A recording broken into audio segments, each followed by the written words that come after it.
so much for that cold open, huh? Good evening, everybody. Wow, that was a surprise even to me. No, I had a cold open all ready to go, and then something happened, and there was no me. There was only the intro, probably better, but I just wrote this thing, so I'm going to give it anyway. Is it okay? Yep. Can we pretend like this is just the start, and we're just going live now? Let's do it. Okay, say 3, 2, 1, action, like you always do. 3, 2, 1, action. On tonight's episode of Mormonism Live, we will take a look, some would say a long neglected look, at the Mormon Black Hawk War with Philip Gottfredson, researcher and author of My Journey to Understand Blackhawk's Mission of Peace. Then we'll be brought up to date by Mary Meyer, chief executive of the Timpanogos Nation, and learn about their quest to obtain federal recognition, even in the face of daily dangers. All this and more on tonight's episode of Mormonism Live.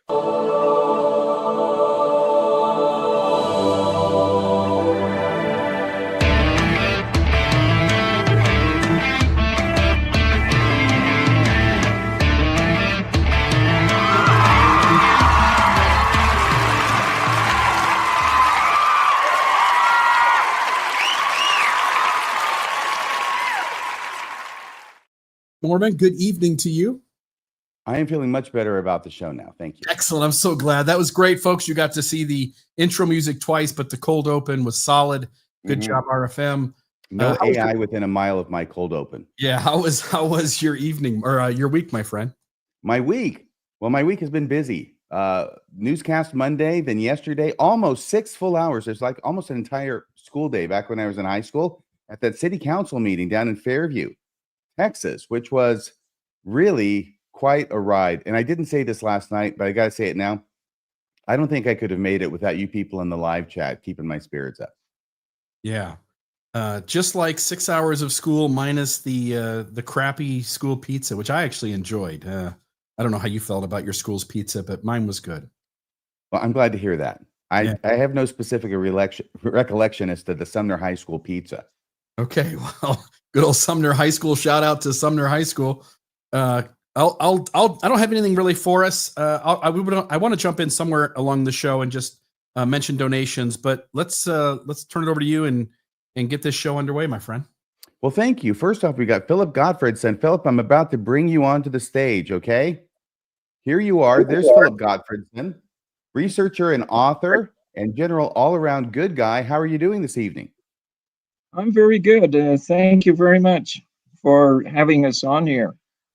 You're very welcome. When you say us, we also have on Mary Meyer, chief executive of the Timpanogos Nation. Good evening, Mary. How are you doing? I'm doing pretty good. Well, I'm glad to hear it. Now, we had decided that we would go ahead. We try and divide this up sort of into halves. First half with Phil and his book in the history of the Black Hawk War, and then turning it over to you, Mary, to bring us up to date, including hopefully telling us a little bit about your recent trip to Korea. And so we can take it from there, but obviously everybody can comment along the way. All right. But Philip, can you introduce yourself? How is it that you wrote a book called, hang on a second here, My Journey to Understand Blackhawk's Mission of Peace, which I have almost completed, actually. And it's an amazing read. It's quite a journey that you've been on. Yes, it began as a hobby back in 1998, actually. My brother and I got interested in it because our great-grandfather, who was Peter Gottfredson, he wrote a book in 1919 called Indian Depredations in Utah. And that was what sparked our interest. We were curious about his life among the Timpanogos people.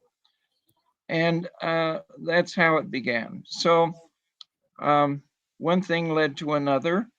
And I spent 20 years living with Native American tribes from Washington, D.C., all the way to Guatemala and the Mayan. And then I, with the encouragement of a lot of my friends and peers, they insisted that I should write that book. And I collaborated. The book is a collaboration with the Timpanogos tribe. And we're very proud of it, and we hope it's useful to people. Thank It's you very published much. by Archway Publishing, which is a division of Simon & Schuster. Really? So this was really oh, you're being funny now. I see are you laughing there? No, Archway Publishing? I am now. Yeah. Okay. Archway, very nice. How can people get this book? Well, they can purchase it on my website. I have several links to Amazon and other booksellers there. They can also purchase it from me direct, and I will sign it for you. Wow. How would they get that from you direct? What's your email address? So it'd be blackhawkproductions.com. And just log on to the website and then click on books and videos, and you got it. Or there is an announcement when you log on, and you'll see a picture of the book, and it'll say buy book now. Click on that link and it'll take you to my author's page, and you can purchase it from there. Great. So thank you. blackhawkproductions.com. Thank you very much. Mary, can you tell us a little bit about yourself, please? Well, I was born on the Uinta Valley Reservation. I've lived here my whole life. I'm a widow. I have 4 children and a whole passel of grandchildren. Is one of them locked in a box? It sounds like someone's trying to get out of a box. Was that you? He got out. Yeah, that's one of my grandkids. You have to wait till I'm done, okay? No, she wouldn't be the first grandparent to lock a kid in a box. Come on. No, he's bouncing a ball. Oh, it's a ball. Or the He last. got a Superman ball from his auntie and he's bouncing it. See where my mind goes. Okay, so by the way, you said that you went to reservation? Uinta Valley, yeah. Uinta Valley. Where is that located? Northeastern Utah. A lot of people mistakenly call it the UNO reservation. So that might give you some idea of where we're at. The reservation begins at the tip of the Wasatch Mountains, and heads east. Okay. I think I have a general idea of where that is. I'm not from Utah. I visited a couple of times. Spent a couple of months there at the MTC back in '79. Yeah, we're the northeast corner of Utah. Mm-hmm. All right, really good. So, Phil, can you start us off? We'll get your slideshow up here. I'm going to add this to the stage, and we'll take us through this. By the way, I think you're going to correct me on something that I did with this, but it's all to the good, right? So this is the Mormon Blackhawk War. And you take it away. I'm going to put you up here at the top of the screen there, Phil, okay? Okay.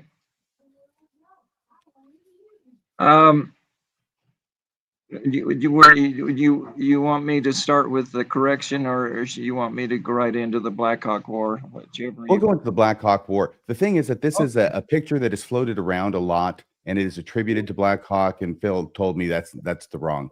That's not the right guy, and it's a very common mistake. And in fact, there are no photographs of the Blackhawk that we're talking about. Is that right, Phil? You got it. That's correct. Okay. Here's your book. Yes. And I love this picture of you. Thank you. That's my great grandfather, Peter Gottfredson. Right. And you mentioned that he was an author of a book called Indian Depredations in Utah. So I take it he was talking very about highly regarded. Yes. Yes. Very highly regarded by Utah historians. It was published in 1919. It's a first-hand account of the Blackhawk War. So Peter was about the same age of Blackhawk when he lived in Mount Pleasant, and Blackhawk was camped near there. And they were friends. They kind of hung out together.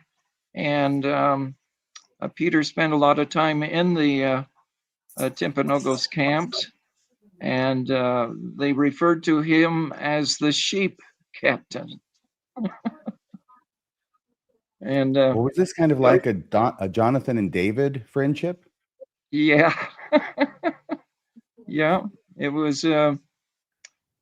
I don't have details on the friendship itself. My father lived with Peter when he was in his teens, and when Peter was writing his book, and so that information comes from my father, and he's since passed away. But I'm glad to know that much of it. He told me that of his association. This Yes. is me on location at Diamond Creek Battle site in Spanish Fort Canyon. I it's a fun story. You can find this on the website also. And what I'm pointing at is where the battle took place here in Spanish Fort. Can you tell us about the battle? Well, as the histories go, which are incorrect, the history says that Blackhawk and his warriors had stolen some cattle from some people in Mapleton, 70 head. Can you imagine? And took them over the pass in Mapleton Canyon, which is very steep and rugged. And then it goes over the peak and down into Battle Creek or Diamond Creek. And then a posse was sent after them, and a battle occurred. And it is said that Blackhawk was shot, but Blackhawk at that time was in Cedar City. He was recovering from a stomach wound that he had been shot in the stomach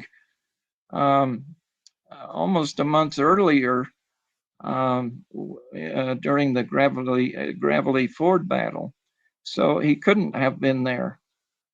So it was a Ute friend of Blackhawk's that went by the name of Mountain. Mountain, yes. And he was one that was wounded, but he managed to get away. There was one white man that was killed, and the cattle was recovered and was driven back over the same pass back to the ranchers. So I spent a lot of time up there to kind of fact check the details. I had my brother with me who was a surveyor, and he had his surveying equipment. And I also had a friend that worked for the Orem Police Department, Shane Fredrickson, and he was a sharpshooter. And then I had a friend of mine who was helping with the photos.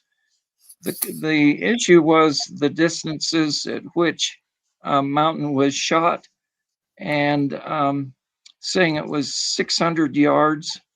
And so with the experts there, we dispelled that. It was 200 yards. And I am pointing to the knoll where he was shot, the one in the foreground that's green.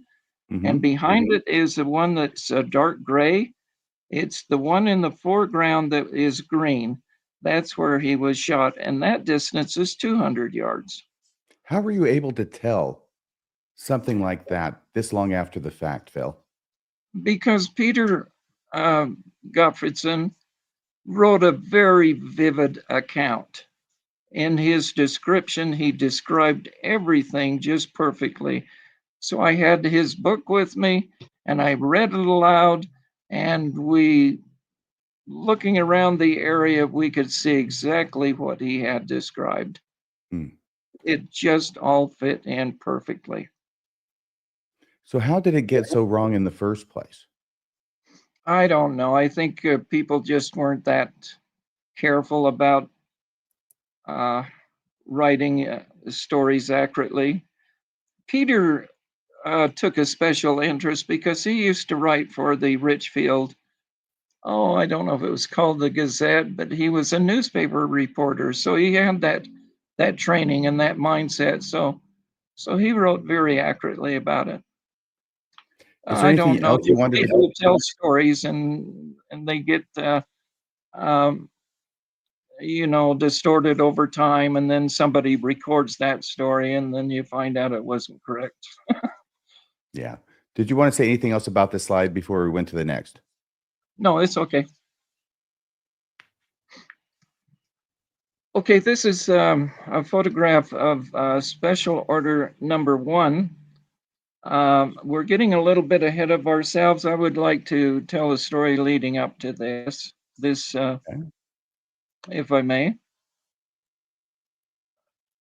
Absolutely, please. Okay, so I want to begin by relating to you a couple short stories about the relationship between the Timpanogos people and some of the pioneers. And I will, this story, the first one I relate to you began in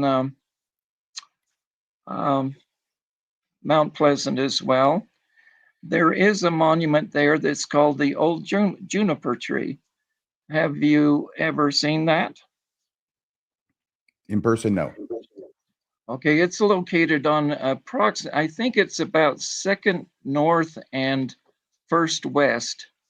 And there is a monument there, and the old tree is still there, even though it's died, but they have guy wires holding it up because of its importance. So what happened there? The juniper tree is sacred to the indigenous people, and it's a medicinal plant traditionally used for healing and ceremonies. It's also provided sustenance in difficult times. The symbolism is powerful. Blackhawk chooses the juniper tree to smoke the sacred pipe to make promises with Knut Peterson. So what happened was, I mentioned earlier that Blackhawk had been wounded in a battle at Gravelly Ford in 1866. And he was in Cedar City recovering. Knut Peterson sent him some gifts. He sent him tobacco, food, clothing, medicines, and to help him recover quickly. And after he did that, Blackhawk wanted to express his appreciation for his friendship and his kindness. And so he and some of his warriors, they went up and visited Knut Peterson at their home there. And they had a nice meal, and Knut's wife prepared a generous meal for them all. So they just had a nice feast and had a good time together. And after the meal, Blackhawk asked Knut if he would join him in smoking the pipe, which is a wonderful gesture on the native peoples for the any native tribe to offer that, and so they went next to this juniper tree, and he made a promise to Canute that their friendship would be forever. Unconditional friendship. For as long as this water ran in the creek by the juniper tree. And if you go to that park, like I say, the tree is still there, and so is the creek. And there's still water running in it. This is a powerful story that dispels the notion that that Native people were violent and they were really good friendships and bonds that were created between some of the pioneers and the Timpanogos.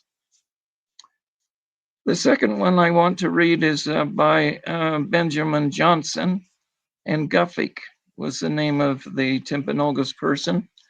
And Benjamin Johnson was your great grandfather?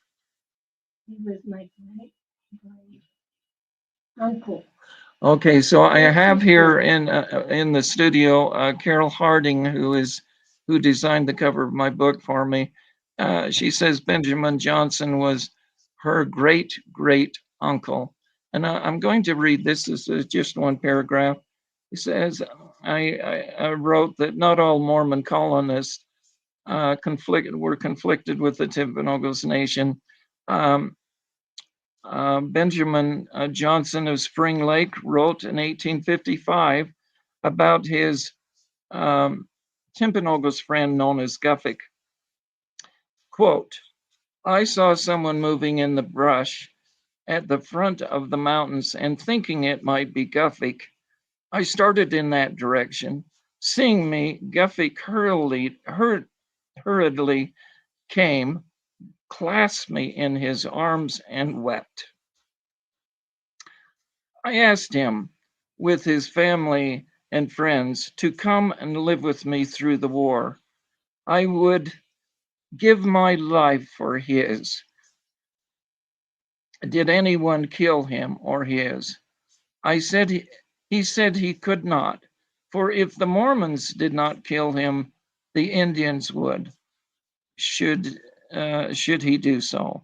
His grief of the war then going on appeared to be extreme, and at parting, he again hugged me and wept as before. Such was the integrity to me and our mutual confidence and love for each other. That to but a few would I have entrusted my life sooner. So these two stories, I think, are powerful, and they get left out of the narrative. And I think that it's important to remember these stories and tell these stories because, they were good people, good-hearted people during that war. Now, Yeah, and you said your granddad had a friend as well. well, that was Blackhawk. Yeah. But he was friends with any number of members of the Timpanogos tribe. There's several stories I could tell you, and you can find those on my website as well. But he had a real good relationship with them. I'll briefly tell you one, as he was. Sorry. Tell me when you were going to get the special order number 1, and I'll put the slide back up. Okay, Phil? I'll do that. Okay.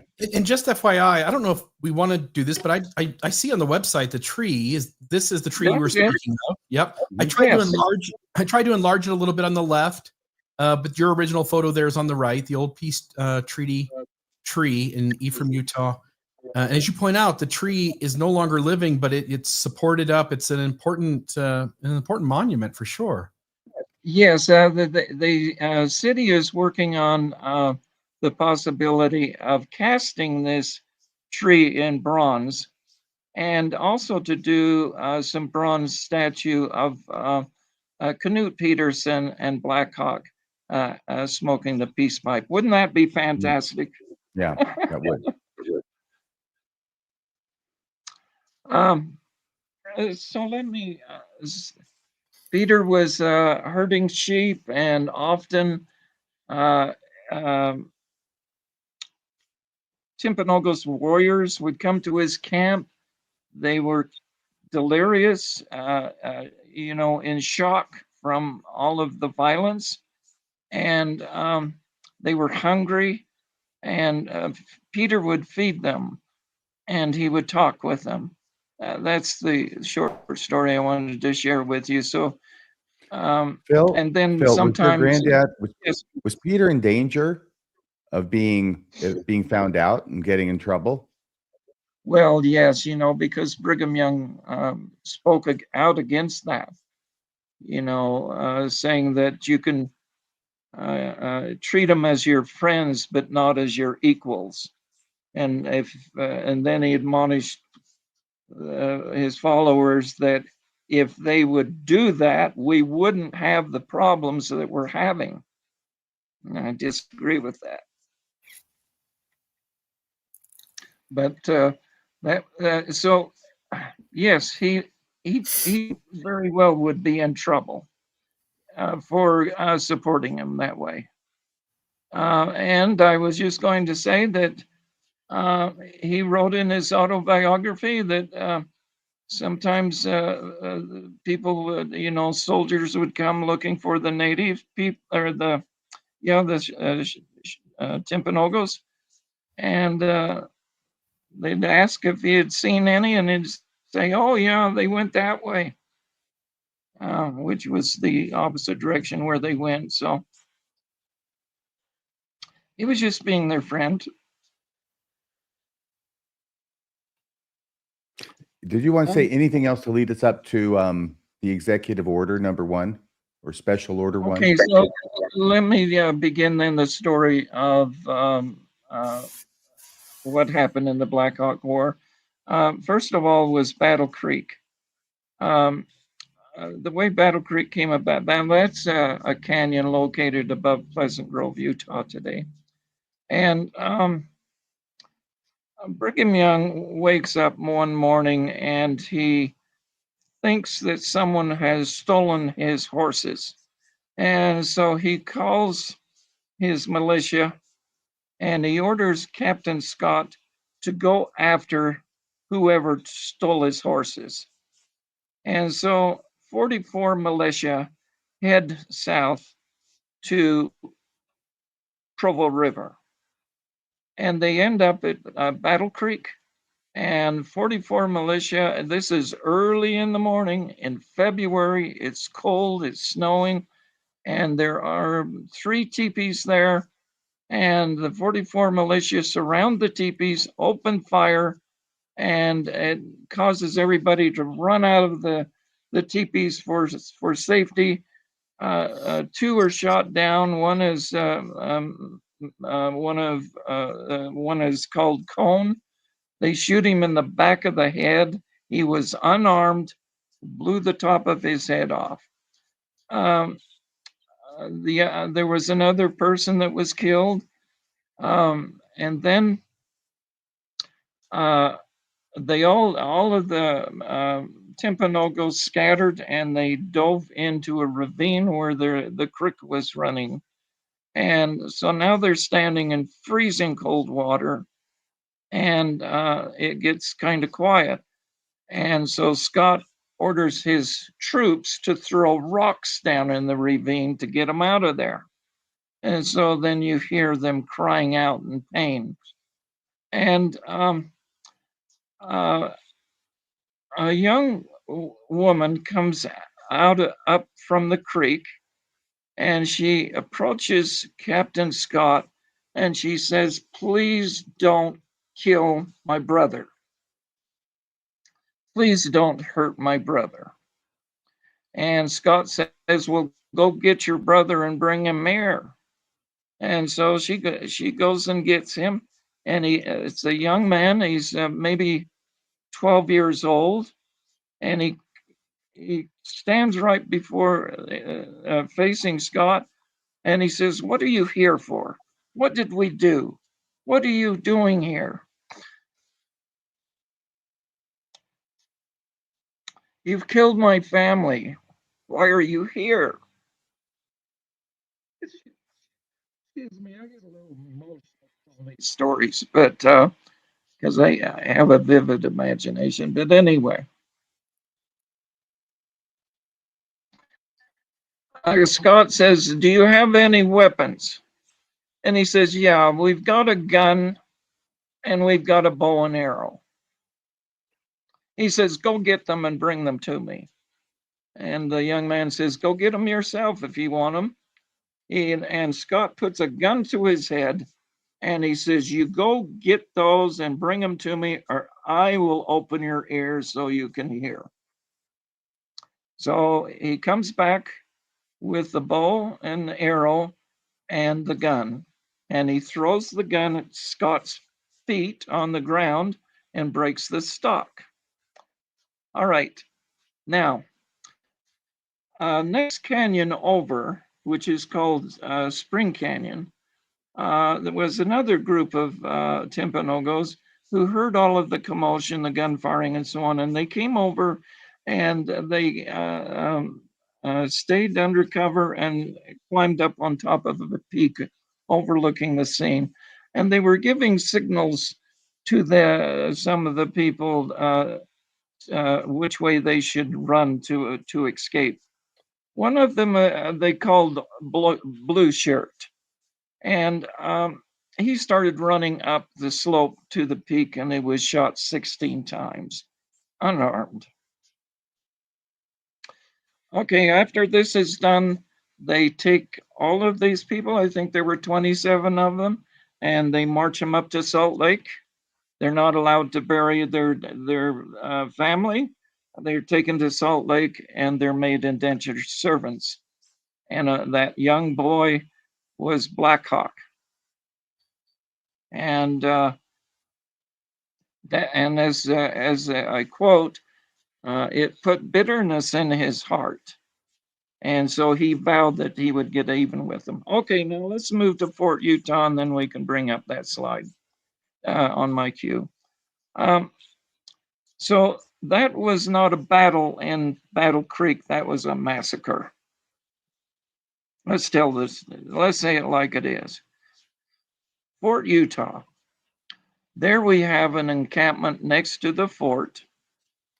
And the chief there was Old Elk or Big Elk. He also, his native name was Munch. And he was the father of Sandpitch, Wakara, Amon, Tabby, and excuse me, I forget some others, but there were 7 brothers, right? All chiefs. This was the royal bloodline. And Sandpitch is the father of Blackhawk. Okay. Now, Brigham Young gives the order for the militia to go down and get rid of these native people. In fact, and now you can bring up the slide.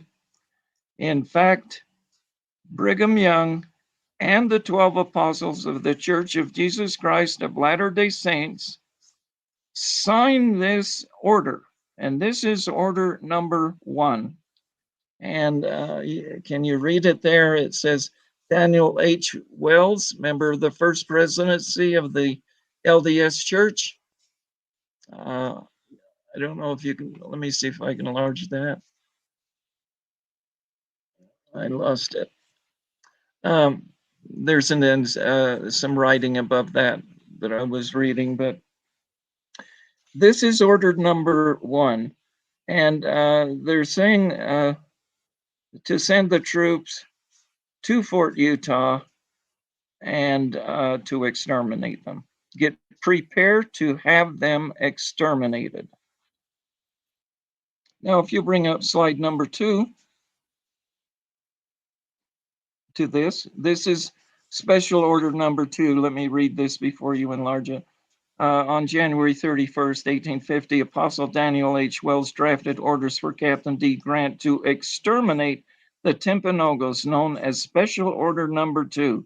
The decision was the result of a meeting with Isaac Higbee, Bishop of Fort Utah, together with the First Presidency and the Quorum of the 12 Apostles, and Higbee reported conflict between the pioneers and the Timpanogos, and it was unanimously decided the only way to keep the fort would be to exterminate them. Now, if you go to the next slide, we have a transcript of this order. I had done an enlarged version of it so it could be more easily seen on the next slide. And then the transcription, I think, will be there, Phil. Yeah, this is the transcription. This document you can find in the state capitol, the Utah State Capitol. And the source of that is BYU microfilm reel 80, box 47, folder 6 by Farmer Jared Farmer on Science Mount, Mormons, Indians, and the American Landscape. Also University Press, and there's the IBS number for the book that they release. But the actual original document is in the state capitol building in their archives. Was there something you wanted to quote especially from this, Phil? I don't, but you know, if Well, let me you, at least read the part that's over here in blue, okay? Brigham Sure. Young is quoted saying, "I say go and kill them. Tell Dimmick Huntington to go and kill them. Also Barney Ward, let the women and children live if they behave themselves. We have no peace until the men are killed off. Never treat the Indian as your equal."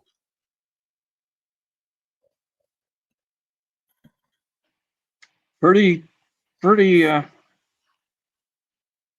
that's pretty horrifying. So you see the pressure that they're living under. You've got these beautiful stories of friendship that I just explained, and now just that was in 1848, and now you have this, Fort Utah. Now what happened there is even more horrifying. So, you know, the Fort Utah had a cannon platform right in the center of it. And they opened fire on Old Elk's encampment that was right next to them. And they shot that cannon filled with chain shot. Do you know what chain shot is? I think it's using chain for your shot. And do you know what it does? Bad things when it hits human beings. It just ripped through those teepees. It just ripped through flesh and bone, and just. And this is Mary is a direct descendant of Pernetta, who was one of the her and her brother Pick were found clinging to their dying mother. Mary, do you want to say anything about that? In Pick's testimony, he states that he was hanging on to his mother and she was bleeding. She was laying on the ground bleeding. He was taken and thrown in a wagon with all the other children. In there was his sister, but not the one he was raised with, and also the one that he was raised with, which was Pernetta. And then Pernetta was taken by one of the Mormon militiamen, who's the first Mormon bishop in Heber, Joseph Stacy Murdoch. And that's where the Murdoch name comes from, because once she was about 12 to 14 years old, then he started having children with her. They say they were married in the temple, but I haven't found a Mormon yet that can find the documents stating that. She's listed as an indentured servant on all the records that I have found. And they say she was baptized twice. There's no record of that either. So all these baptisms and this type of stuff the church professes, I haven't been able to find any documents on my great-grandmother at all.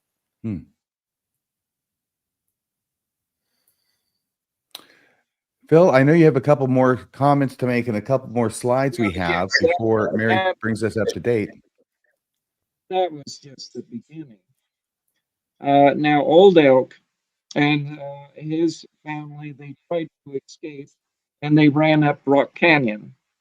And an Old Elk was wounded. He was badly wounded, but they made it up Rock Canyon. Now comes Wild Bill Hickman. Wild Bill Hickman tells Blackhawk, "You're going to lead us up there. We got to go up there and find them." And so, Blackhawk doesn't want to do this, but it's a matter of do or die. And so he does. He takes them up there.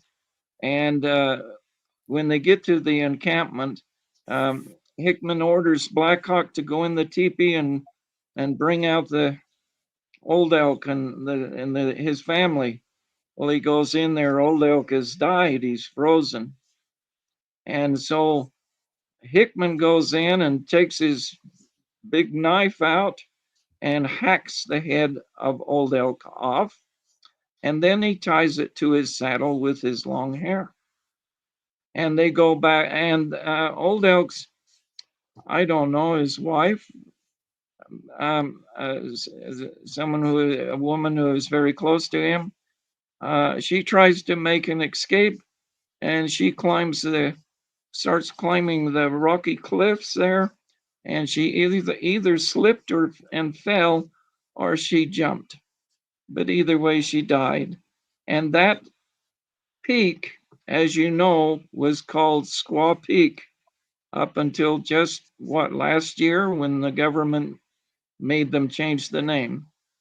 But now, if that weren't bad enough, Captain Blake of the I believe he was the United States militia.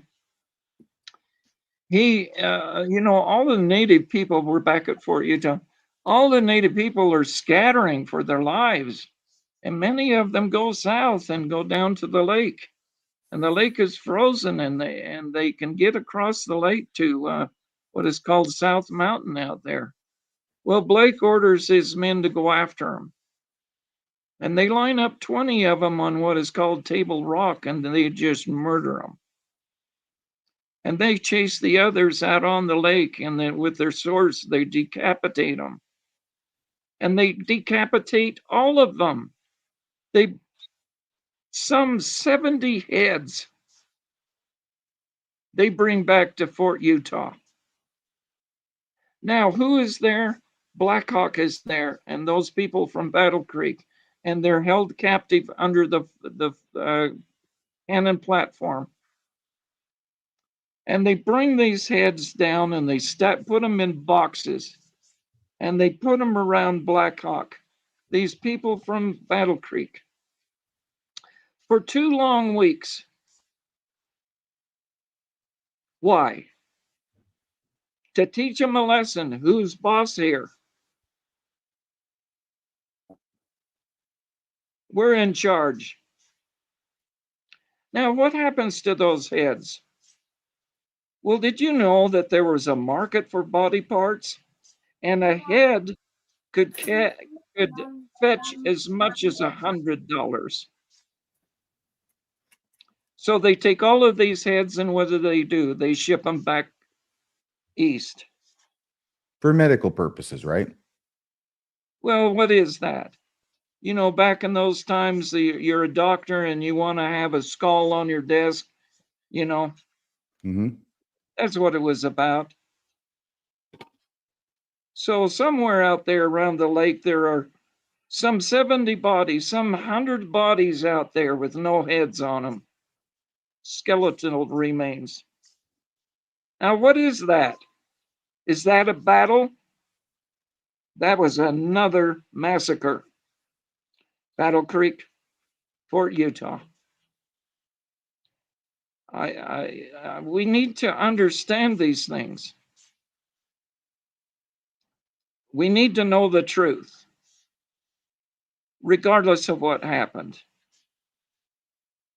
And this is and then we again the few stories I read you about Guffick and the old juniper tree, stark contrast.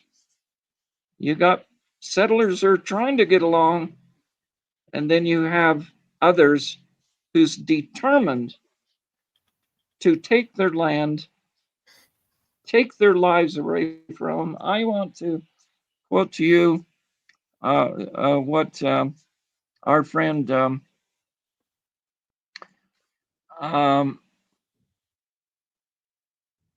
Daniel McCool said. If I can bring it up, I'm bringing it up on my screen here, so it'll just take me a second here to get to it. And then I think it's something other than the slide, Bill. And yeah, this is something that here we are. I'm just going to read this to you. In an interview that I had with Professor Daniel McCool of the University of Utah, he said this, quote, "We took from them almost all of their land. Their reservations are just a tiny remnant of tribal homelands. We tried to take from them their hunting rights, their fishing rights, the timber on their land. We tried to take from them their water rights. And we tried to take from them their culture, their religion, their identity, and perhaps most importantly, we tried to take from them their freedom."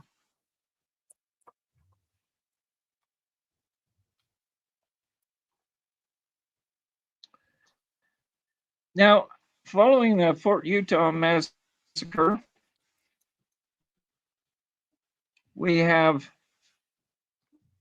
a series of bloody, I'm sorry, but very violent things that happen, and I'm just going to briefly read them off to you. So this is following Fort Utah in 1850.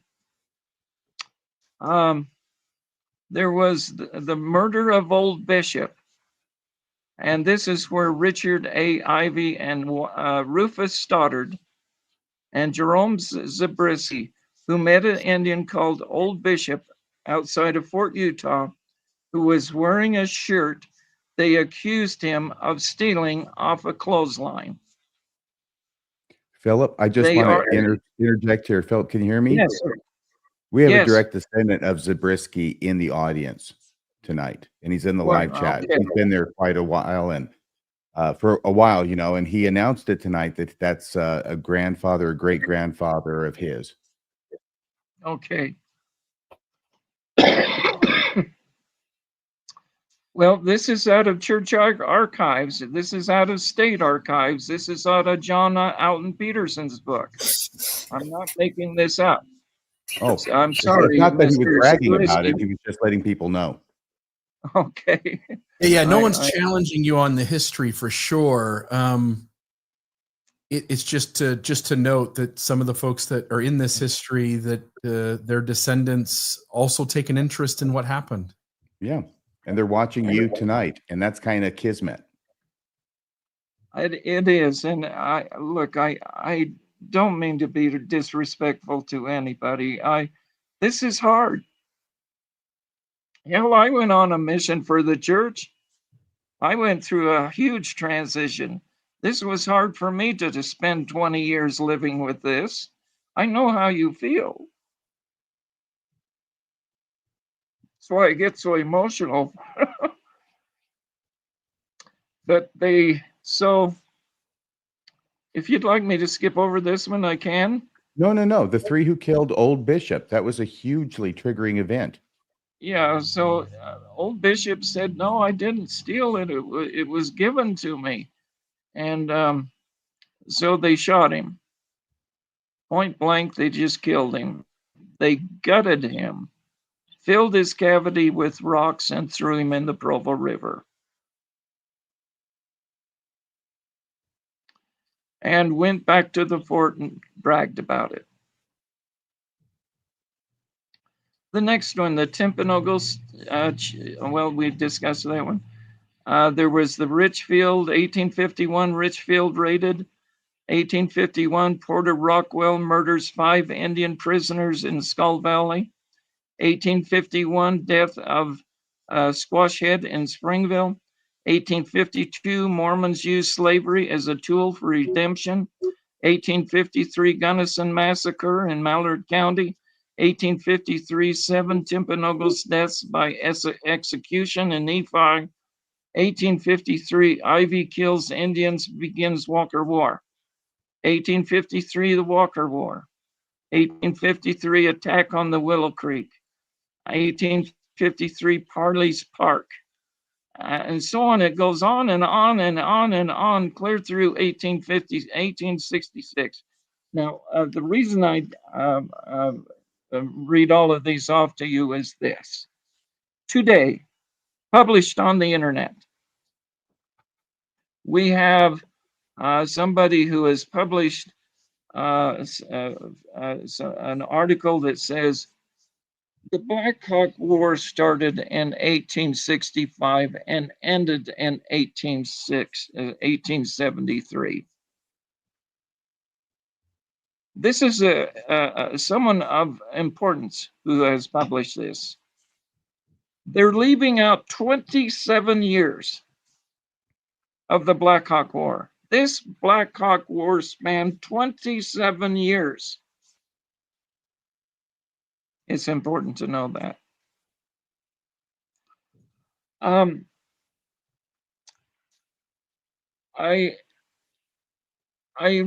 don't really feel it's necessary to go further into this. I mean, I think I've got my point across.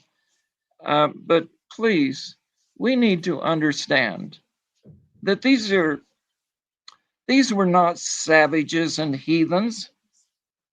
They didn't invite anybody to come and take their land away from them. They were human beings. And they were spiritual human beings. And I just want to close with one more thing I'd like to read. This is what I learned living with the native people for 20 years. I found no heathens and savages. I wrote, the world, when the world was created, Creator touched it with his hand, and so it is sacred and spiritual. The land is our home, our mother, nourishing all her children. The land is sacred and belongs to all who inhabit it.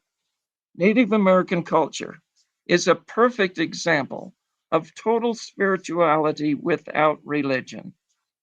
Elders of the Shoshone and other tribes invited me to participate in numerous ceremonies. It was life-changing. The spiritual experiences I had humbled me and profoundly changed my understanding of what it means to be human, and opened my eyes to the sacred connection we have with Mother Earth. Understanding American time-honored traditions is essential when establishing meaningful relationships with the Native people, especially for educators and Indigenous students. Honesty, love, respect, courage, truth, wisdom, and humility are the ancient traditional values and virtues that Blackhawk and his indigenous people have honored throughout their history. Sadly, scholars ignore that the age-old message of the indigenous America is connection, relationship, and unity, that all people are one, all are the direct living descendants of our Creator. Lakota Chief Joseph said, "We have no qualms about color. It doesn't mean anything." And there can be no doubt in my mind that this was Chief Blackhawk's message when he made his last ride home to pass out of this world in peace. In severe pain, dying from a gunshot wound to his stomach, in the final hours of his life, Chief Blackhawk made an agonizing 180-mile journey by horseback from Cedar City to southern Utah to Payson. He advocated for peace and an end to the bloodshed. This heroic journey was Blackhawk's mission to peace. Still, colonists were too arrogant to see what it meant to be human. Chief Blackhawk died September 26, 1870. And 49 years later, what happens? Members of the Mormon Church dig up his remains, put him in display his remains for amusement in the window of a hardware store in Spanish Fork, Utah. My father remembered seeing that when he was 13 years old. Then his remains were moved to Salt Lake Temple Square. And there he remained on display for amusement again for some nearly 60 years. And I remember seeing that when I was 13 years old. My father took me up to Salt Lake, and I remember seeing that. Philip, I just want to note here, if I'm not mistaken, the place on Temple Square where the remains were on display was the Pioneer Memorial Museum, which was run by the Daughters of Utah Pioneers, if I'm not mistaken. Yes, when the wall used to be up around the Temple Square, you'd enter the south entrance, and just to the left was a building that looked like a church or a chapel. That's where the museum was. And you would go in one door, and there were glass cases, and they had all kinds of Indian remains. My father stopped at this one and said, "My son, this is Blackhawk." I remember that,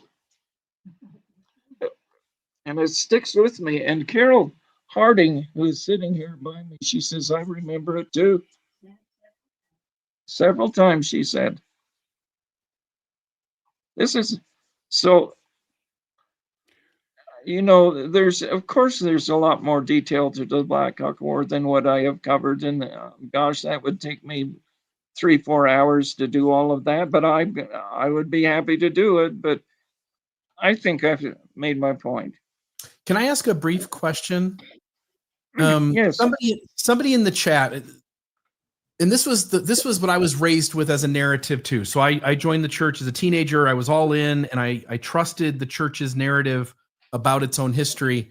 And I thought because of the Book of Mormon containing, right, the Lamanites, and we falsely attributed an entire history to the Native American people. Because of that, I'm trying to think here offhand. I grew up with a narrative that Mormons were really good to indigenous peoples. And somebody in the chat tonight said the same thing, said, "Oh, Mormons were better than most to indigenous peoples." And when I dove into the history, what I found was so many instances of unprovoked violence and murder of indigenous peoples at the hands of Mormons. And I just want to ask, because I don't know enough context about history. I know that white people did tons of violence against indigenous peoples. And I don't know how to contextualize the degree to which Mormons played a part, to what degree they did. But my hunch is that Mormons weren't any better and maybe worse than most. Well, I would side with you on that. I'm remembering the words of my late friend Will Bagley,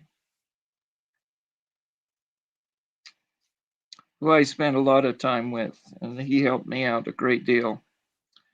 And he said, "There is nothing about the Black Hawk War that celebrates our noble ancestors." Now I thought, well, I'll find something. But I'm sad to report that all these years, I mean, I have done this every single day of my life, and I have talked to the native people and got their side of the story. You can't tell me one historian from the church who has talked to the Timpanogos. Ask Mary, she'll tell you the same thing. Mary told me I was the only one to ever speak to them and get their side of the story. Well, that's it. To me, that is just heartbreaking. I don't, that's just, it's unbelievable. This story has always been one-sided to suit their own agenda. And Phil, something you mentioned. One-sided history is not history. Well, it is if you're the Mormon Church. I'm sorry? No, It is if you're I the didn't- Mormon Church. One Oh, side of well, history yes. is history for the Mormon Church. Yes. Wow, it's a tough audience. But here's what I wanted to recall to you, Phil, was that you had mentioned to me yesterday on the phone that there were white people, European, French, who were interacting with the Native Americans before the Mormons got there. And there was business, there was trade, there was all sorts of things going on, but there wasn't violence between the peoples, is what you told me. And I know you're the expert. There wasn't violence between the whites and the natives until the Mormons showed up. Is that correct? I mean, I never saw anything where there was violence. I'm sure there were disagreements and so on, but look, I know this. Wakara and the Timpanogos were not a warring people. They were peaceful. If we go back to Dominguez and Escalante in 1776, when they came through here, they were in search of the bearded ones, right? The bearded ones, the Timpanogos, and they found them next to Utah Lake. And they no mention of Utes in their journals. It's the Timpanogos, and they named Mount Timpanogos in honor of the Timpanogos tribe. Now, And let's coming back can to we your use that? question, Yeah. these fur trappers were Salt Lake City was a crossroads for fur trappers and people going down to California to the gold rush and so forth. And the Timpanogos capitalized on that. So shall we say, they were business people. They were trading silver, they were trading leather goods, they were trading horses. Wakara was a wealthy guy. And he took care of his people. The tribe was doing very well. Not because they were violent. So that's what I know about it. Living with the Shoshone up in Oregon, this was a traditional family, and they talked about the fur traders. They talked about what how their ancestors dealt with them. I'd never heard any violence. I haven't read any books. I'm sure it's there, but I haven't read it. Yeah, Phil, thank you for that. Let's bring Mary into this discussion. Mary, you've been sitting there patiently. By the way, what do you think of this guy, Phil? Is he as great as he says he is? Oh, we have our moments, huh, Phil? Yeah, we do. Yeah, we've spent a lot of time together. I think he has a good heart and he has done a lot of research, dug up a lot of documentation on the wars that took place. After all of that, in 1861, Abraham Lincoln sets up the Uinta Valley Indian Reservation. It's from contiguous mountain to contiguous mountain. If you get a topo map and look at Utah, you can see the bowl, which is called the Uinta Basin. That's the reservation where all the mountains are touching each other and creating a circle. In Congress in 1864 solidified the executive order, and you have to keep in mind Colorado was formed, I believe, 1861 or 60, somewhere around in there, before the 1864. And so Congress solidifies the executive order, but cuts it off at the Colorado border. The executive or the Congressional Act reads, for the exclusive use and occupancy of the Indians of Utah Territory. Congress authorized treaty negotiations. Treaty negotiations are held in Spanish Fork. Several groups are mentioned: Timpanogos, Pavant, Sandpitch, Cucumbra. These groups are mentioned in there, but Brigham Young involved himself in the treaty negotiations, so Congress would not solidify it. So the treaty only for us shows who they met with. Who did the United States government treat with under Congress's order? Because this is the whole issue that you're aiming at, right? Is the Timpanogos people, from your point of view, have been unjustly left out of federal recognition because of this strange history that you're telling us. Is that right? Yeah. In after the Brigham Young's executive order and the mass slaughtering of our people, what happened when we got an agent shortly, let's see, it was in 1880, 1879, the Utes killed their agent in Colorado. And so in 1880, Congress authorized for them an order to bring them to Utah and to make them state citizens, and never give them any land in that order or anything, but just brought them here. So that what the agent did after they got here was paid all his attention to them, partially out of fear because they had just killed the prior agent. And I believe in to continue the extermination order. As soon as Chief Tabby died, they quit counting our people completely. And the few that were left on there, they threw out in the 50s. So it's a real ugly history. Our people have been treated less than human since that time. If you go through these slides, I don't know if it's the next one. We have your slides here on a separate deck. Yeah. You just tell me to go to the next slide or next, and I'll advance them. Okay, Mary? Okay, go ahead and go to the next one. That is just my introduction, letting people know that see this, who I am and why I'm doing what I'm doing. And the fight has went on for 31 years of my life to try and rectify the trauma that our people have been put in.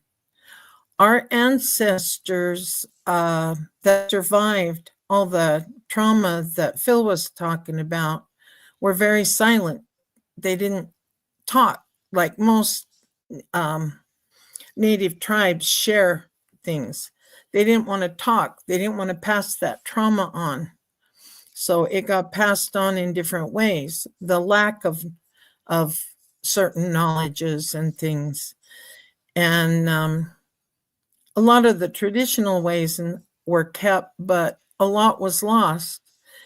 And our people were just kind of cast aside with no home, no place to be, no place to find peace.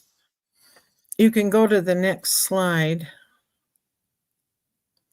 This is a young man. He's one of our council members' sons. He got put in jail for a probation violation. There was a confrontation at the jail, and the police officers were beating on him so badly that the other inmates came on. They got rattled and started pounding on the glass wall, telling him to knock it off. I had met the Attorney General's assistant, and so I called him up and I told him what was going on. He was able to get him transferred to a halfway house out of the jail. And but they wouldn't let anybody see him for a long time, and I believe it was because they didn't want to see his bruises. What county jail was this, Mary? Duchesne County. And he went to the halfway house and finished out his sentence, which he was in there for violation of a probation. Mm-hmm.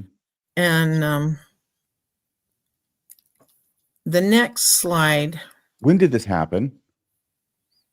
I don't know if I have the dates written on there. I have them in the records. It was just a couple of years ago. That's all I was looking for. It's recent than a couple of years ago. This was last December. This 18-month-old baby was taken from his parents. He wasn't given to any family member. He was placed in a white foster home. Well, his foster parents repeatedly strangled him. They only had him for 4 months. And in this length of time, the baby had been repeatedly strangled until when they went to operate on him at Primary Children's, they couldn't repair the damage to his throat because there was too much scar tissue. He's on life support. He has a feeding tube. Can't move his arms and legs very much. He's blind. And basically, his life is over.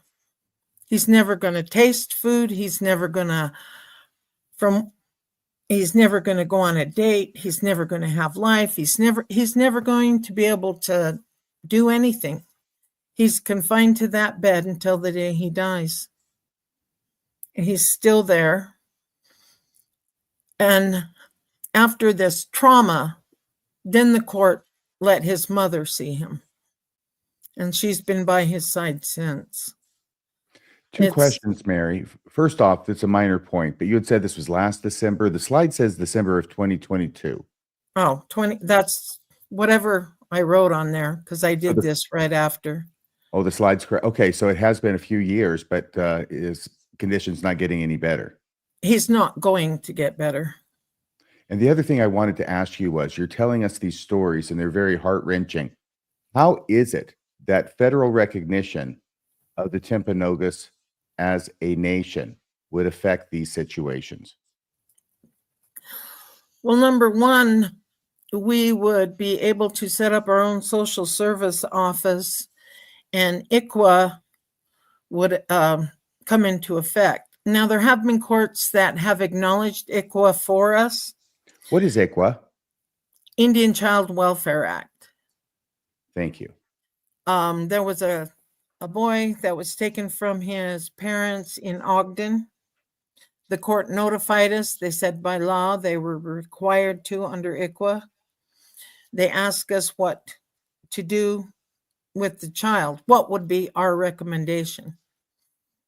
And we told them that our recommendation would be that he is placed with his family. If he can't be with his parents, he has aunts, uncles, grandparents. He has a lot of family. Hmm. He needs to be placed with them. And they followed our recommendation, and he stayed with his one grandmother until she passed, and he's with his other now.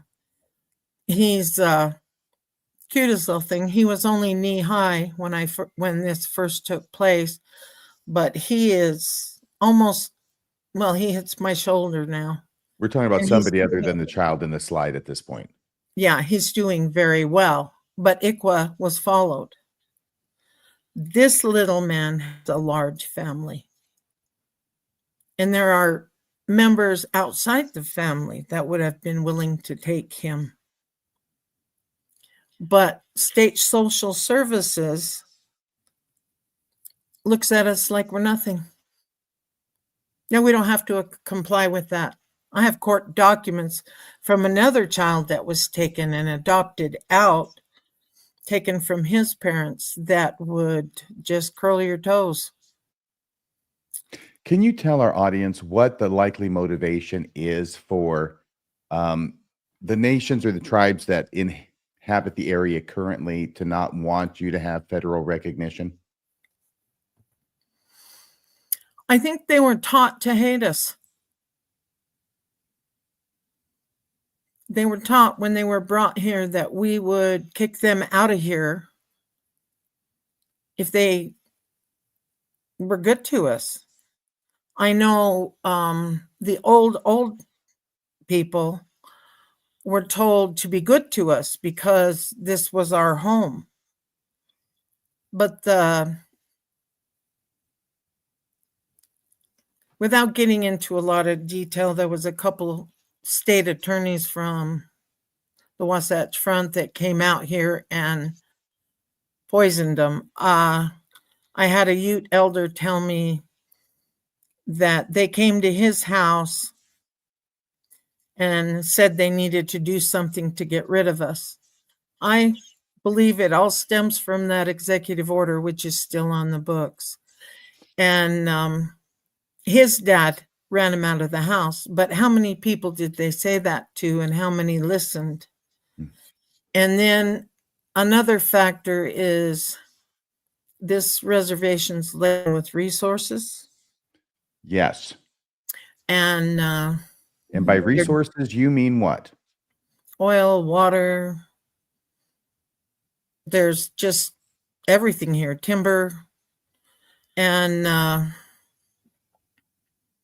they don't want to share. They don't want to share our stuff with us. Who is they specifically, Mary? United States government, state of Utah, and the Ute Indian tribe. And the Ute Indian tribe. Yes. And what has happened is really sad, because when our agent started paying attention to them and ignoring us and telling them they owned this place and telling them these things, what happened is really not their fault, but how they treat us is. There's a big difference there of someone. We want peaceful relations. We have tried to meet with the Ute Tribal Business Committee several times. They won't meet with us. I have tried to meet with several Congress people and senators. The only one that we were able to meet with, he's on the slides here.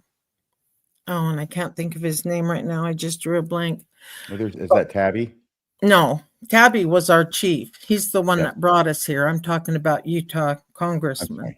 I realize I meant the slide. This is the next slide in order, which has Chief Tabby on it. Is it this person? No, I recognize the redhead. these are my grandchildren, and I think this talks about the diversity, how we don't discriminate against our own. Our young people who they choose to marry and who they choose to have children with. We're not going to discriminate. If you carry our blood, how do I tell the redhead he's not my grandchild, but the darker one that he is? They're the same to me. They're both my grandchildren. That's how it is for me with my family, and how it is for our tribe.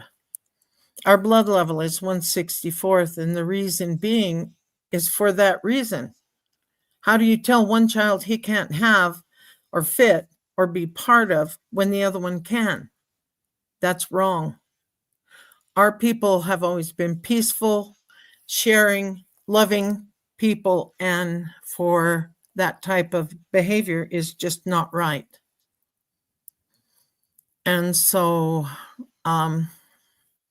this slide is, there's the little redhead back there. Him and his mother are gathering herbs and cedar and different things. They're out picking. His favorite little thing is to go pick pine gum because we make medicine out of it. But our people forage, do things, all in fear of getting arrested. I want you to know, when we're out doing these things. How can you be arrested? Is this not your land? Well, according to Congress, yes. According to the Utes, no.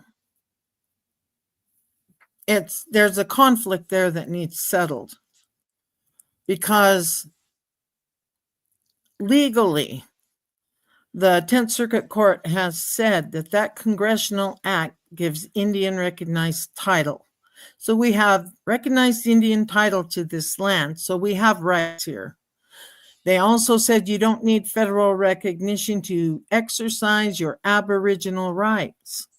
Our Aboriginal rights are hunting, fishing, and gathering, doing things to take care of us so that we can survive. That's what this picture's about. This young man here, he and his father were out fishing and got pulled over by Ute Tribe Fish and Game, ticketed my brother. His son was with them, so there was the three of them. They ticketed my brother, and they got tickets, but no court dates. And their IDs were taken. And the tickets are for trespassing? Trespassing. Which if I back it up, they passed a law, I believe it was 2005, but don't quote me on that. It's when they passed the Civil Trespass Act. They knew we were going to go hunting and fishing. And so they didn't want us in federal court. So the state officials met with the Ute tribe for 3 days, and they came up with what's called the Civil Trespass Act. I was arrested under that right after it was put in place. And when I went to court, the court had no knowledge whatsoever of what law we were being charged under, because he hadn't even received it yet, the judge.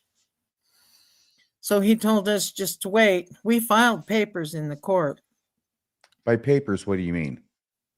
Court briefs, arguing our point. And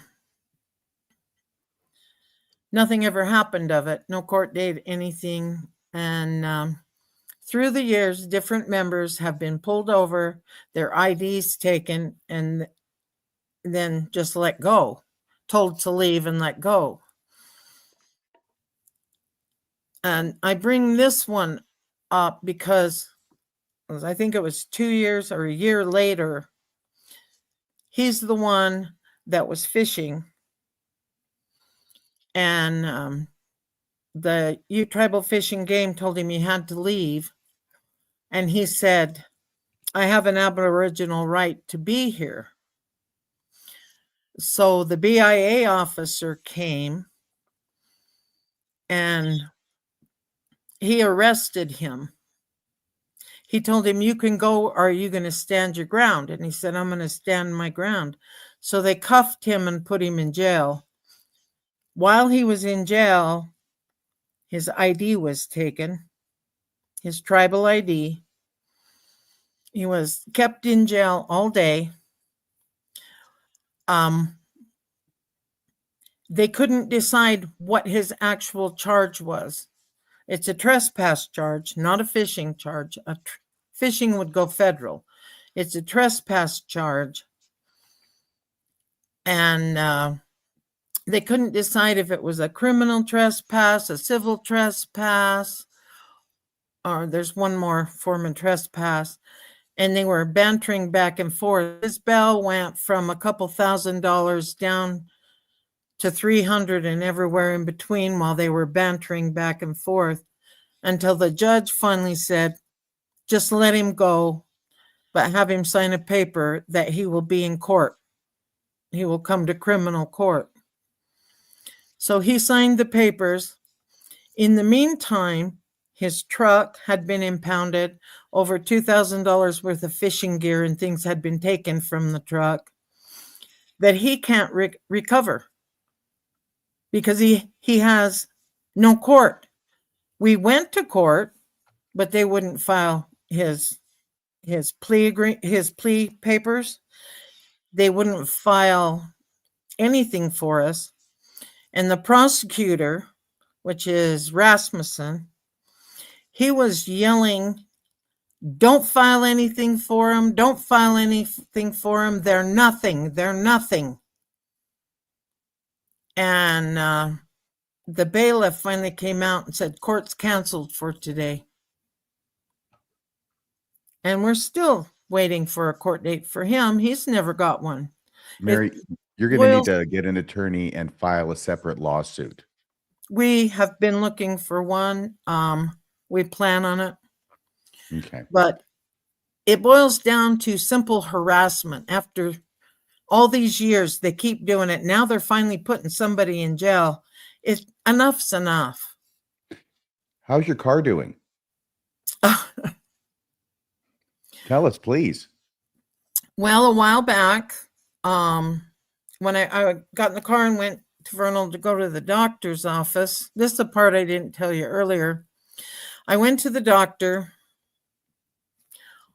and on the car was rattling, but I thought I wasn't paying that much attention to it. Went to my doctor's appointment, but when I got out, it was shaking so bad that I went to a friend of mine's house and had him check to see what was broke under there. When he jacked it up, the front driver's side tire was just swaying like this. All the lug nuts but one had been loosened. And he said, who's been messing with your car? Well, to my knowledge, I have no idea. So he tightened it all back up and everything. And I drove it home. I put security cameras around the house. And then one day they were just broken. I mean, smashed on the ground, broken. And I recently, as you know, went to Korea. When I got home, the bolt out of the caliper on my brakes had been removed. Now, I've asked several mechanics, and they have told me they will not fall out on their own. So not only do I not have drinking water, but my car's always being messed with. My house was broken into while I was gone. Who do you report this to as far as the cops go? Well, I have reported it to BIA. We have an issue. This is another reason why things need settled. If I have an issue, like my daughter lives right next door to me, and there were some wild dogs. So she called the county dog pat to come and deal with it. We can't come there. You live on a reservation. But when one of my members was in jail and he asked me to bail him out, had the money here. So I called over and they said, oh, we can't bond anybody out. That's reservation. So we can't get help because we live on a reservation. Yeah, Utah State Tax Commission sends me a tax notice for my property every year because it's not reservation. So it is if it benefits them, but it's not if it benefits me. There's a play back and forth that needs to stop. The jurisdictional issues I've been looking at a court case recently, a jurisdictional issue where there's an agreement signed but it's a Ute tribal woman that I was helping. She has an agreement signed by the Ute Tribal Council and the governor of the state of Utah, but the county court says it's not a valid document. They play back and forth with it, and that's really, really hard. I told one judge, how am I supposed to teach my children to mind the law when you don't? Mary, can you tell us about your trip to Korea, and then we'll open it up to some callers. We usually take around 3 at the end of the show, and I'm sure they've got lots of questions for you too. I belong to a group called Sacred First Nations who appointed me for an ambassadorship. So I'm a Native ambassador. And with that, every year there is a World Peace Conference held. It's held in different places. This year it was South Korea. The leaders from, I think it was 154 nations, their religious leaders and their political leaders. We did one whole day with the religious leaders, one whole day with the political leaders. I was there for a week. This is the first year Native Americans were invited. There were 12 of us that went. From Rhode Island, there was a Nantucket, and from California, we had different ones from California. But there were 12 of us that went to this peace talk. The purpose is to go there and pray for peace. On the religious day, I kind of joked about it, but I said, I've never spent such a day in church in my life, because every group was allowed to share their belief and what they were doing and pray or sing or however they wanted to do it. Orville Looking Horse was the one that did a song and prayer for the Native group, the Sacred First Nations. But we were in church from early morning till way late at night that day because all the leaders had the right, and it was time for us to visit and share and be together. It was a beautiful experience. I was concerned, my family was concerned because here we hear such horrible things about other countries all the time. But South Korea was a beautiful place. It was gorgeous. It was all in bloom, the cherry blossoms. The people were very friendly. There were over 20,000 of us there total. Not one incident. Not one. There was no trash left laying around. Like when you have 20,000 people together, no trash left anywhere. There was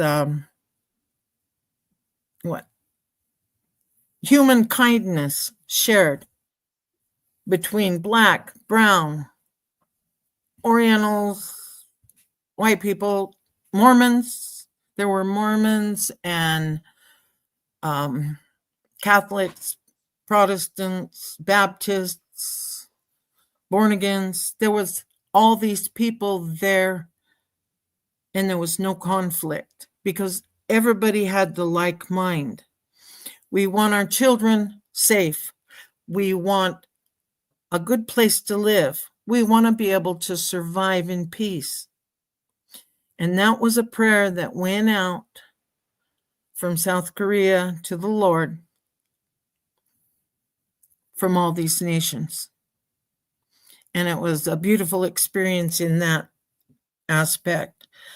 They did give us a day to go and visit museums and the Korean War museum. My father was a Korean War vet. And so that was something I wanted to see. There was the temple where the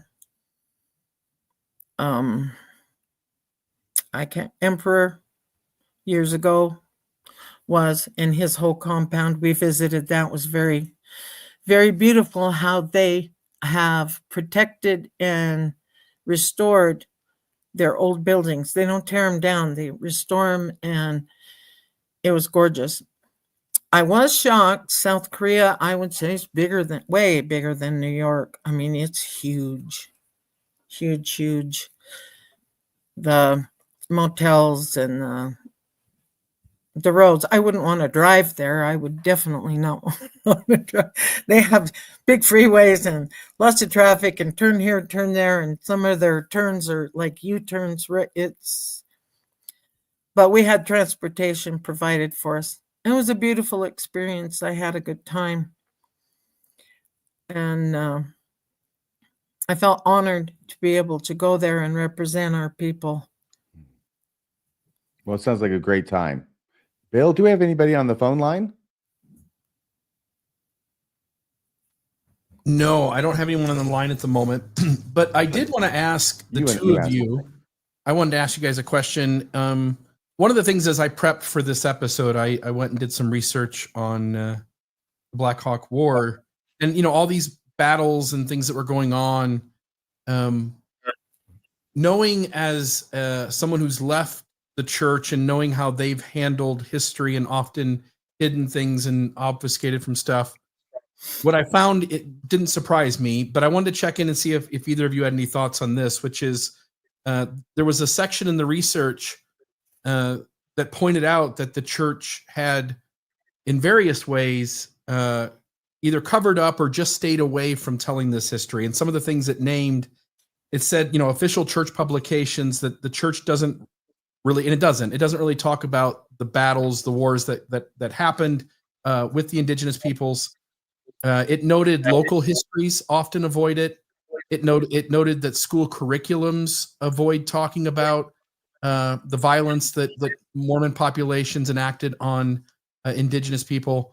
And then it also noticed even like the oral histories among the families that were involved in these things as they were happening, that these stories didn't get told in ways that would allow that history to move forward and to be said from generation to generation.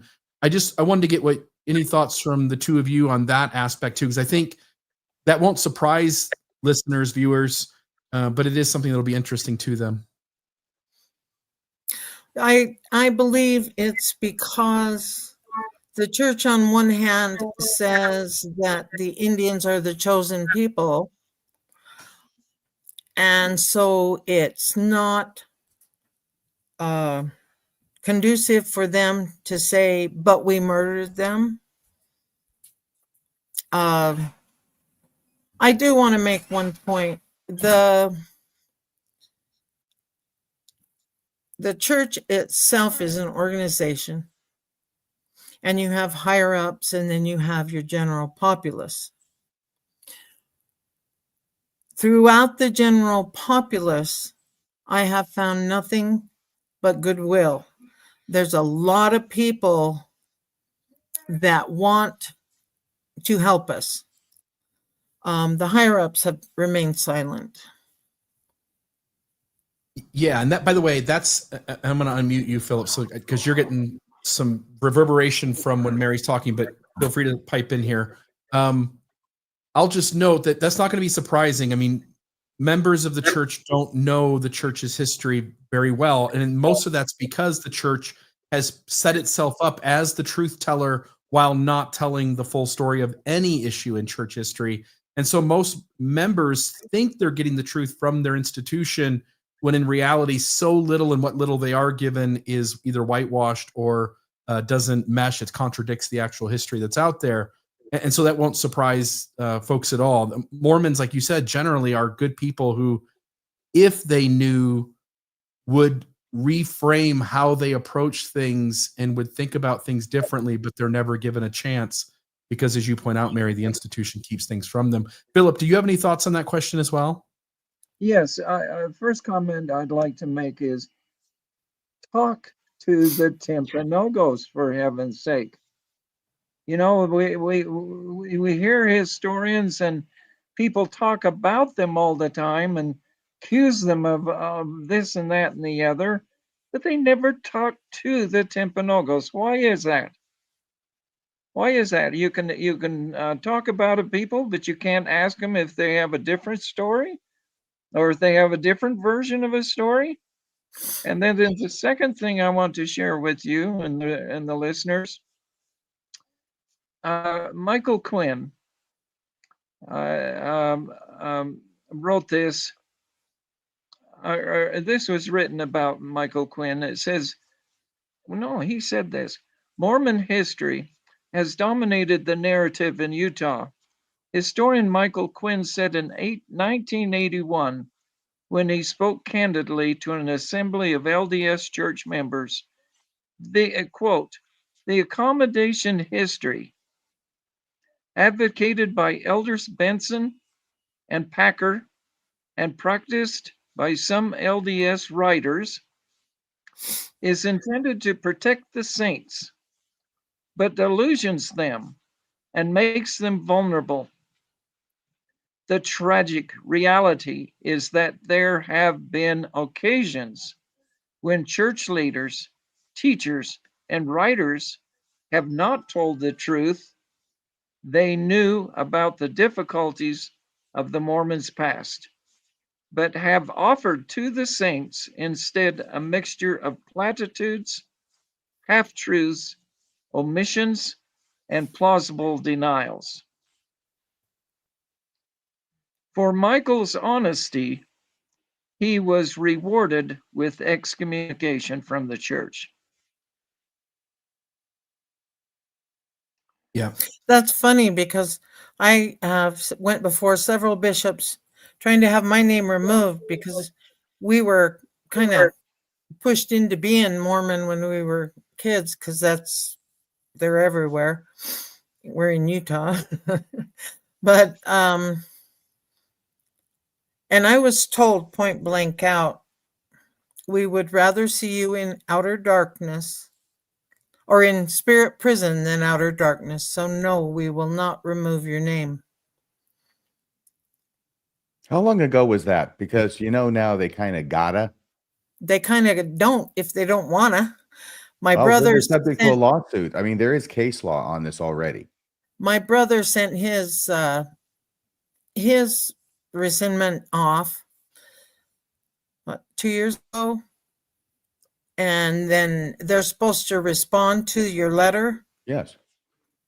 He's still waiting. Bill, what is the name of that lawyer guy who does the taking people's names off the church records thing?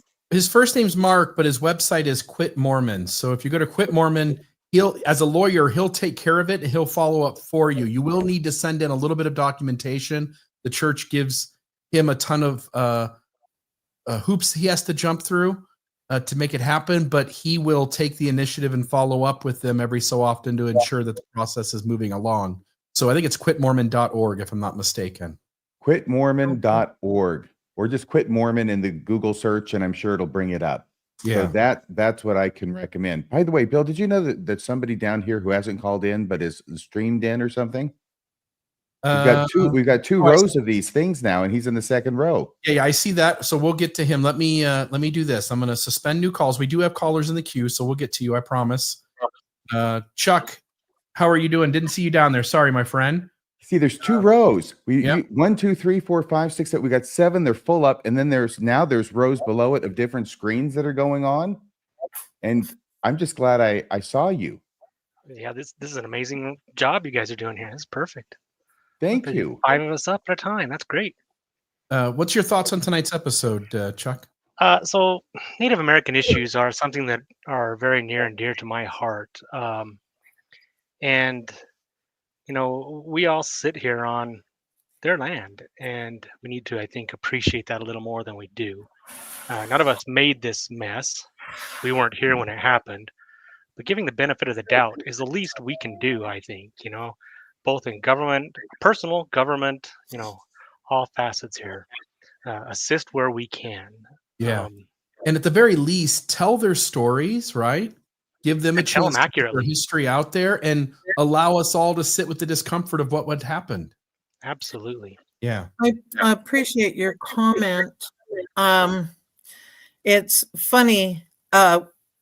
We understand that the generation now is not the people who did this.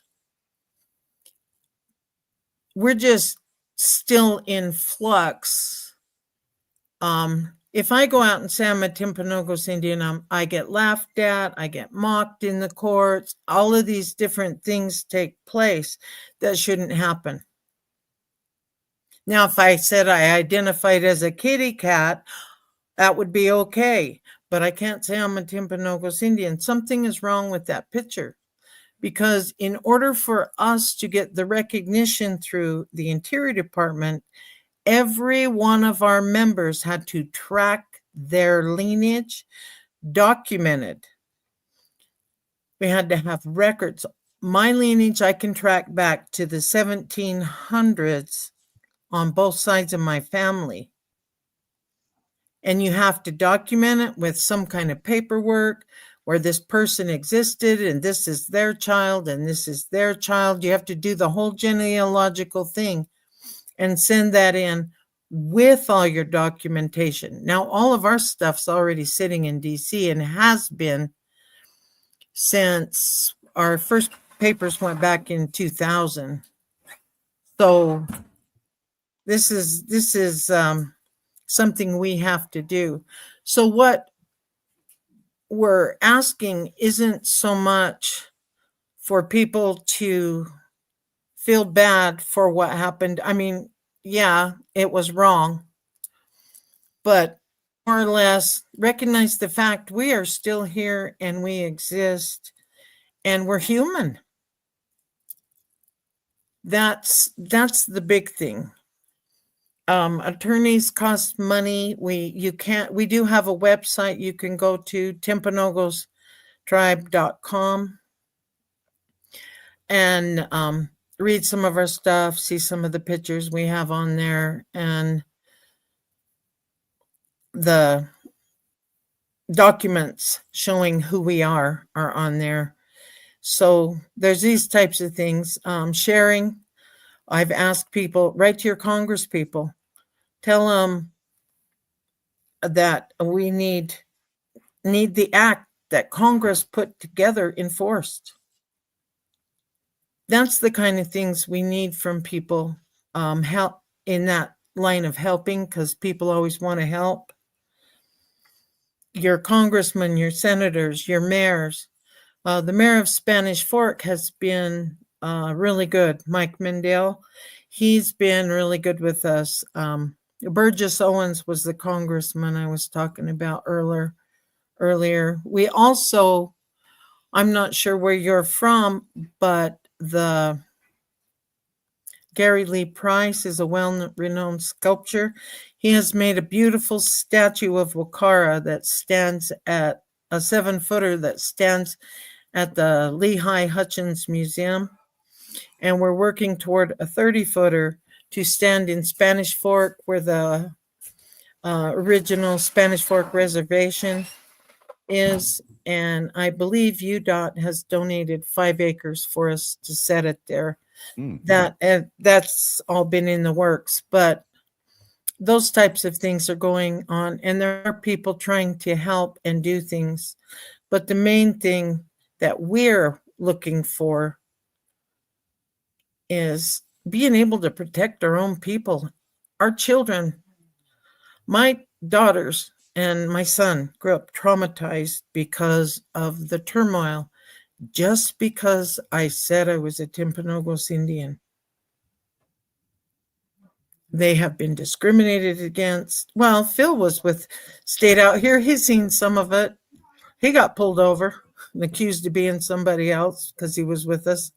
So that kind of stuff needs to stop. And recognition will give us the ability to stand up for ourselves. It's like being go ahead. Go ahead, Mary. Finish what you're saying. Can't hear. He asked you to finish what you were saying before he jumped in. Oh, I said it's like being beat up by a bully and you're laying on the ground. Well, let us stand up. I explain it in a book I'm writing. Everybody says forget the past. That's like telling a rape victim to forget what's happening to her while the knife is still at her throat. You got to remove the blade of injustice before healing can begin. And that's where we're at with everything. So, but I appreciate you for your question and for watching this podcast. Yeah. Thank you, Chuck. Take it easy. What were you going to say, Phil? I just briefly, what can we do to help? I get asked that all the time. People want to help. Yeah, they want to help to reconcile the past. Listen, these are things you can do. It takes education. Teach true and honest Native American history in our schools and break the cycle of misinformation and disinformation. 2, demand that our government honors the treaties made with First Nations. Over 365 treaties were signed and Native Americans and not one has ever been honored. 3, help build that bridge between our cultures and tear down the wall of lies that separate us. Be the change you want to see the world to be. I truly believe that with all that we all can do a better job than we are doing now. And I also thank the listener for his questions. Yeah, and it wouldn't hurt to get Phil's book either. Yeah, and I did put the link. I'll put it up on the screen right now. That's the link to the book. And I did, by the way, same thing, Mary. I put it's quitmormon.com, by the way. But I did put there's a donation link on the Timpanogos website. I did put that into the chat as well. And then the website you were talking about, timpanogostribe.com, is there also. There were several people in the call in studio. They all hung up. So there's just one last person. So this would be our last one for the night. This is Catherine. Catherine, how are you? Very good. Very good. Can you turn? Ooh. She's in the same room with Philip, I think. Hey, Catherine, can you turn off either your computer or wherever that sound is coming out? And then I'm going to unmute you here in just a second. I just don't want that echo. So I'm going to unmute you, but if you can turn off that sound, that'll be great. So hopefully. The sound is. Yeah, it's not fixed. You got to, wherever we're talking through. All right. That could get distracting after a while. She hung up. So Oh no. That's that. She could come over there. Phil, does she want to just sit down next to you and talk? What do you Catherine's mean? there, right? Well, no, Catherine hung up. Yeah, she's not with me. No. I think this is a different Catherine, so she hung up. Oh, I was assuming this was the same Catherine. Catherine Baker. No. There's a Catherine down below, but I don't know who that is. That might be a friend of one of you two. Wait a second. Okay, who is Catherine Baker, Philip? I don't know. Uh-oh. Well, this could Yeah, be I compromising. know. This is live TV. And I can't Who's add. calling in? I can't. Probably Add, know her. I'm just saying, if she wants to be on the show, she could sit down next to you. yeah, she could, but anyway, she hung up. So that's the end of that. We don't have any other callers in the call queue. Okay. Wow. But This is yeah, your but life, please- Phil Gottfriedson. Yeah, I can't add that Catherine to the stream, so I don't know what is going on down there. Maybe that's sneaks. I don't I know. hope this isn't horribly compromising or anything. Yeah. She is right here on the feed where Yeah, I see her down below, but I can't. Usually, anybody else I can remove and add, and there's no button for me. This to has do been that. very strange. Yeah. So Oh, if they I have to take that from the studio, They have I'll to take connect that their guest. mind. There, hey, wait. We got a Jess. Who's Jess? Jess, how are you? Good. How are you? Surprise. You're on the show. You're on the show. What's on your mind? Well, I just wanted to ask about, I saw in the chat that people were talking about Wakara and the slave trade. And I actually, with all the studying I've done on this topic, I haven't heard a lot about that. And so I was wondering what y'all's take on that was. my belief on that is, from what I have read in different court cases and different things that have taken place, and just from the knowledge and elders' interviews, I don't believe that he was kidnapping his brother's children and selling them, because those writings say that he would raid the Sandpitch camp. Well, Sandpitch is his brother. There is a story of a lady that was here and she wanted to get back east. So he took her with him to, it says Mexico or New Mexico, I'm not sure which, but he took her down south where there was a stagecoach she could get on and go back east. Mm-hmm. In that, along the way, he would pick up orphan children where their parents had been killed that he'd find and take them down and give them to families that would take care of them. So somebody seeing him with children and then taking them with him might construe that as slave trading, but he was picking up the remnants from the massacres, the children that were left with nobody. Yeah. And there's no record or anything of any type of that type of thing happening in my lineage that I know of. And I descend from Wakara. Yeah. Well, it's interesting because one of my ancestors was Reuben Allred, and he took He raised Rachel.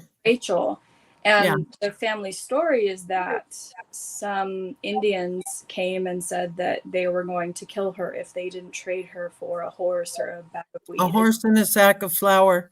Yeah. Every family that has raised somebody has the same story. It's a horse and a sack of flour. I found, you might get the book. It's by Andrew Neff. It's called Utah History. It's a real thick book, but there's a story in there of 3 camps being attacked at Soldier Summit. And the Allreds got Rachel out from the second camp. She was under a wagon crying, and she'd been shot. So they took her with them and raised her from there, which makes more sense to me because that's a story I was told by the elders. And also, she could speak her tongue. They knew when they sent her out that to talk to the Sand Pitch Warriors, is how it's recorded in the history of Springville. I think it was called Spring City back then, but she went out and spoke to them in her own tongue. And they say they didn't know who she was, but also in that history of Spring City, you read where they were sick and tired of Indians being all around their house, because Rachel's mom would come to her window and talk to her. And that's all recorded in that history. Those are a couple things you might want to find and look up. And go to our website. There's I believe there's a picture of Rachel on there. It's Timpanogos.tribe.com. And there's contact information there if you want more information on her. Yeah. Okay. Thank you, Jess. Thank you for coming into the studio and asking the question. Thank you. Yep. Thanks. Have a great day. I'm surprised Ellen Zabriskie hasn't called in, Yeah, I don't know. but hopefully we're hanging on for Catherine. She was leaving the house, going down the block. She was going to call in. Bill was opening up the line I did open it back up. And again, not for everyone to call in, but if Catherine does want to call, we'd love to do that. So we can hang on here a minute. Catherine, the number. What's the number, Bill? 667? 662-667-6667. Yeah, I don't know where else to, I can certainly try to buy a moment or two. Is there anything on your mind, RFM? Otherwise, I could go into other, just making a connection to other things in Mormon history that connect to Native American people and some of the stuff that's happened. But one thing that drives me crazy is when we were little kids and we used to go to the church, it was never, here's some of our students or here's some of our members. It was always, here's our little Lamanites, like we were some foreign thing. That is one word that has just it grinds my gears. You don't like Lamanites, huh? Being called Lamanites. Don't like that terminology. And I always wondered about this because Laman and Nephi were brothers. And they're supposed to be from Israel. Mm-hmm. And Israelites are brown. So when Laman was turned brown, he already was. That story never made sense to me. No, they went overboard with Laman because he actually got a skin of blackness, isn't it, Bill? Isn't that what the Book of Mormon says? No, A skin of blackness? Well, a flint. then that contradicts their other teaching of the black people supposed to have been in favor of Satan making everybody be perfect when Jesus and Satan are arguing in heaven. And they got black skin because they sided with him.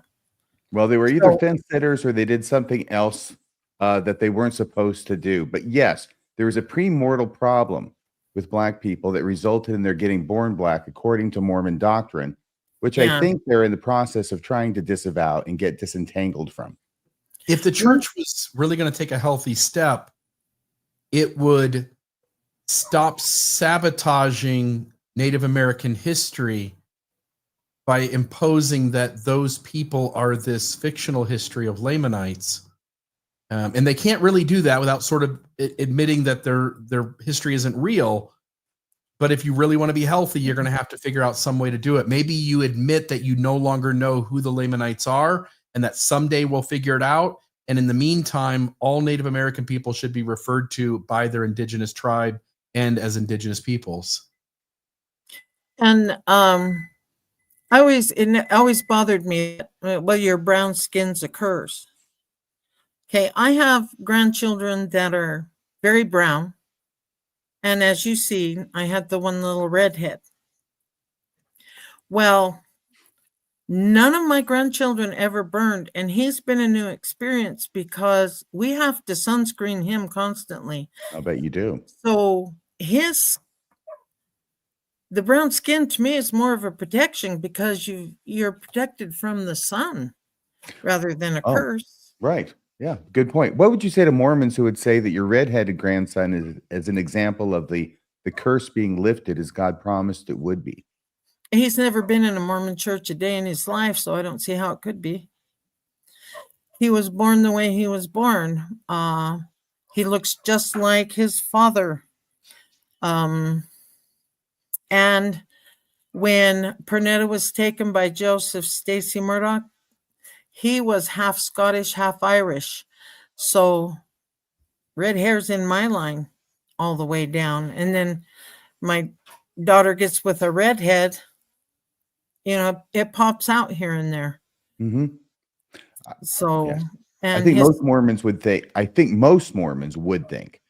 I am still a member of the church and have been since I was just out of high school back in 1978, by the way. But I think most Mormons would think that when and if that curse being lifted happens, it would be more miraculous than simply intermarriage. right. Phil, you want to talk about your pictures on that one? And Phil, I think Bill has let me know that we've got Catherine in the queue, just to let you know that. Okay. Do you want me to go to Catherine, or you want me to you want Phil to talk about the slides? Phil, what do you think? What have we got left in the slides? Not much. And I think we talked about most of it before, but let's see here. What we have here was Tabby. Oh, and your trip down to see the Mayans, and then baptizing the Paiutes. Yeah, I wonder if that actually happened. The baptizing of the Paiute? Yeah, because my grandmother, there's no records of her being baptized. Where are the records of these things? And not just a list of names. Where's their baptismal certificates? I don't know. Mormons typically are pretty good at keeping those records on account of they believe God commanded them to. Right, why can't anybody find my great-grandmother? I've been to the Mormon genealogical libraries. There's no record. Bill, what is this slide about? Oh, I didn't put this slide. Oh, Phil, sorry. I thought you said Bill. Sorry. Go ahead, Phil. This slide is about, okay, after the Civil War ended in 1865, the United States government said, okay, it's time to open up the West. And they basically just said, go ahead and exterminate all of the native people. As that went along, there were some groups that pushed back on that, saying that, that's too cruel. We got to have a better way. And so, they got together and they come up with the idea of that we could get rid of Indianness by assimilating them into the white culture. Hence, that gave birth to the boarding schools. Yeah, obviously an offensive term, but the Indian placement program that the church did, and then also that the country did at large. Yes. I think that the church picks up on that in the Book of Mormon, 2nd Nephi 5 and 21 and 23. They talk about the LDS Church converted many of Utah's Native Americans to Mormonism, to church doctrine, and in so doing, the so-called loathsome Indians would become white and delightsome people. They would be forgiven of the sins of their forefathers, and according to church doctrine, the nature of the dark skin was a curse, and the cause was the Lord, and the reason for the Lamanites, Indians, had hardened their hearts against God, and the punishment was to make them loathsome unto God's people who had white skins. Right. I'm sorry, but that's really racist. Yes. Did you notice Now, that, Bill? Yes, it is. Hey, and you've got Mormon I was apologists. a redhead all my life. I spent a lot of money on suntan oil. Yeah, you got Mormon apologists doing somersaults trying to show how that's not talking about skin color, and a curse. Yeah. I think we were just all born the way we were supposed to be born. There you go, Mary. Letting don't- science get in the way. I don't. Where's the science in? Oh, in no, a what I curse? mean, no. What I mean is that Mormons impose a myth story Yeah. that doesn't have any scientific backing, and then you're stepping forward and going, this is just my genetics. This is just who we are. We're human the way we are. We have DNA that says that we come out a certain way, and all of this stuff about pre-mortal existences and curses and valiancy is all just a Mormon myth story. Yeah, it's sad. Phil has pictures of a guy with vertigo. Is that what it's called? Where his Yes. skin was getting white spots, and the Mormon Church used that to say he was turning white and delightsome. What was he using? He had the vertigo, that disease where you get white spots on your body. Huh. So there was a Native American that you're aware of who had this disease and was using it, or was thinking that that was a fulfillment of the Book of Mormon prophecy. He wasn't. Yes, and A this was Mormon taken- Church was. Go ahead, this was Phil.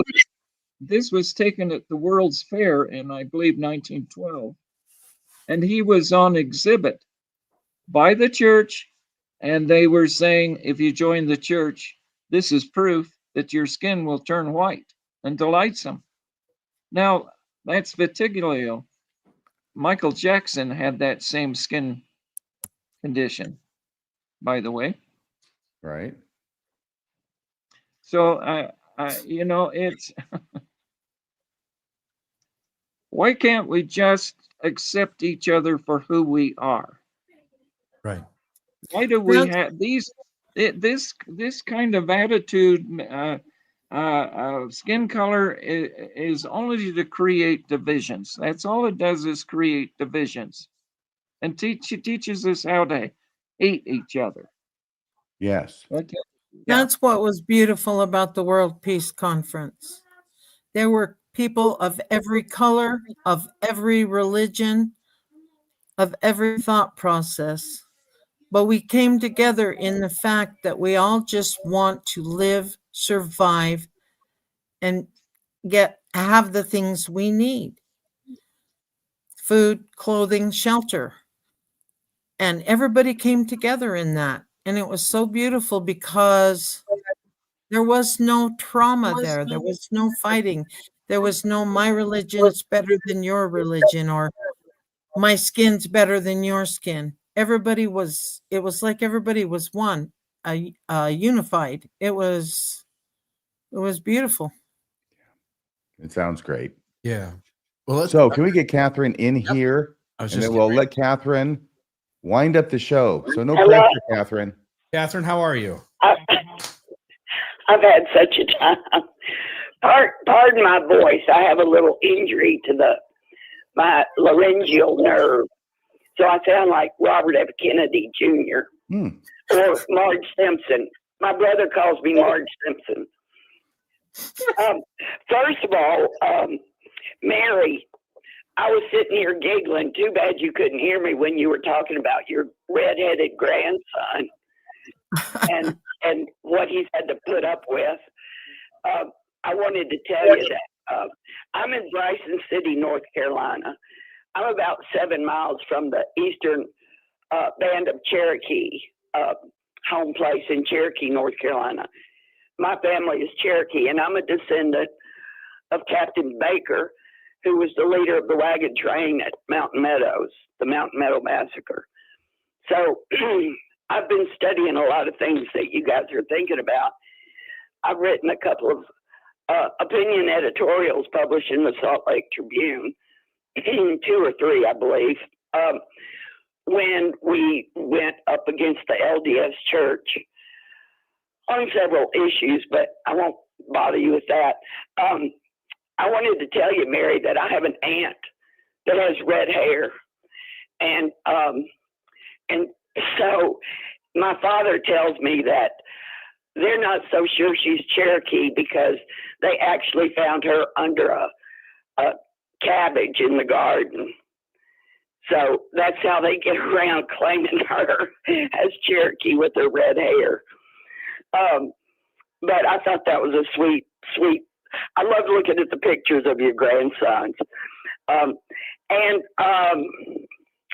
Mr. Real, I made a comment in the comment section when you were talking about growing up in the LDS Church, but you learned that there was a good working relationship between Native Americans and immigrants prior to the Mormons arriving in Salt Lake City in 1847.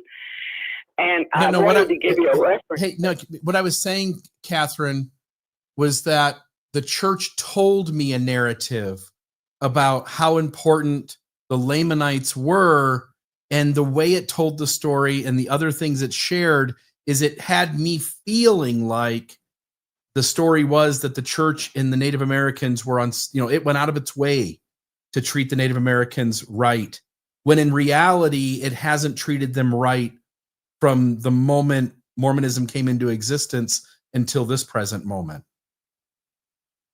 Right. And well, then maybe I misunderstood what the point you were trying to make, because I was going to refer you to, have you ever heard of the book, The Plains Across? Mm-mm. It was written by a historian. His last name is spelled UNRUH. And he talks about the relationship between Native Americans and Mormons and after they arrived in Salt Lake City. He talks about the immigrant trains going to California prior to 1847. And he has a chart in his book on page 185. And it's interesting that he lists the number of immigrants that were killed, the number of Indians that were killed, presumably in skirmishes between the two groups prior to 1847. And in 1847, there were 24 immigrants recorded as killed by Indians, and there were 2 Indians recorded as killed by immigrants. Then I'm sorry I say Mormons. I think I'm supposed to say members of the Church of Jesus Christ of Latter-day Saints. Mormon away. LDS, shorter. But by 1860, the very year that LDS arrived in Salt Lake, I'm sorry, when there were 4 immigrants killed and 20 Indians killed. Then when the LDS arrived in Salt Lake, it went to 24 immigrants killed, 2 Native Americans killed. And then and he lists the deaths for each year going up to 1860. And at 1860, 362 immigrants were killed, 426 Indians were killed. And I'm sure these are not accurate. This is the only reports of deaths that they could document. So what I was going to tell you is, based on his research, what you were saying is very true, because he talks about the relationship between the immigrant trains going to California, and it was a win-win situation for both groups, the immigrants and Native Americans, because they were just passing through, the immigrants. So they were open to trade. They hired the Indians as guides. They showed them shortcuts. They helped them cross the rivers. And in a lot of cases, they saved the lives of the immigrants. That would, something would happen in the river and their wagons would be lost or whatever. And he tells lots of stories. So it was win-win for both of them. They were both, the Indians were supplying the immigrants, and they were trading, and the immigrants were giving them horses and rifles and so forth for what they did. But and my other point, did you want to ask me anything about that, or is that as clear as mud? Yeah, no, wait, clear as mud. Well, I appreciate the history, but it was a little more clear than that. So thank you. Oh, okay. Also, Mary, you were talking about having been baptized, I'm assuming baptized by proxy in the LDS Church. Don't give up on it, because the first time I went to Mountain Meadows was in 1990. And that was when they had the original 3-day memorial service when they erected the monument on Dancil Hill. And we spent 3 days together in Cedar City with lots of different presentations. And one was President Hinckley was there, but at the time he was not president and prophet. He was part of the Quorum of 12 when he, in 1990, I believe it was. But anywho, they were kind enough to announce to all the descendants that were there in the Cedar City Gymnasium that they had baptized us and all of our ancestors and descendants into the LDS Church. And they saw that as an act of mercy. Of course, you know, our mouths fell open. All the good Methodists in the crowd couldn't understand why that was a good thing. So it took about 5 years. And finally, President Hinckley was the person we went to. And he said they removed us from the rolls. And the church issued certificates to all of the living descendants saying we had officially been removed from the rolls. But then I learned later that on national news documentary that the church had also baptized the Jewish people that were killed in the Holocaust. And I guess the Jewish people were unhappy and asked to be removed. And it was a big brouhaha. I don't know if y'all were aware of this when it happened. It's been several years ago. And so they promised to remove everybody from the rolls, and then found out later they were never removed. So even though I have a certificate, I'm probably still on the rolls. And I just want to know what's going to happen to me on Judgment Day. That's all I want to know. Everything's going to be okay for you, Catherine. Hallway. Catherine, as long as you're still on the Mormon church rolls, you'll be fine on Judgment Day. Don't you worry. Will they send me down a different hallway? The best hallway, the best. Will they send me to a different room? The best room. Oh. Well, thank you. And the other thing I just wanted to let y'all know that I'm working on, Bill, we've talked a couple of times over the internet through emails. And after listening to y'all talk tonight, I need to spend some serious time with you and tell you some of the things that I'm working on writing and tell you some of the things that I've discovered. I found a document in the National Archives that from one of the Mormon, I use the term Danite loosely. He approached, I don't have it in front of me, I can't remember his name, a judge in the Utah Territory that was not Mormon. He was a Gentile. And he wrote him a letter and put it in writing that there are many other massacres like the one at Mountain Meadow where the militia attacked, robbed, and killed immigrant wagon trains and blamed it on the Native Americans. And they were disguised as Native Americans when they attacked. So I've been going through for the last 10 years doing research on that topic because the judge was told that Mountain Meadows was not the only massacre, that it was standard operating procedure for Brigham Young. And then what he would do is, sorry if I'm being indelicate, but he spoke with a forked tongue. He would speak to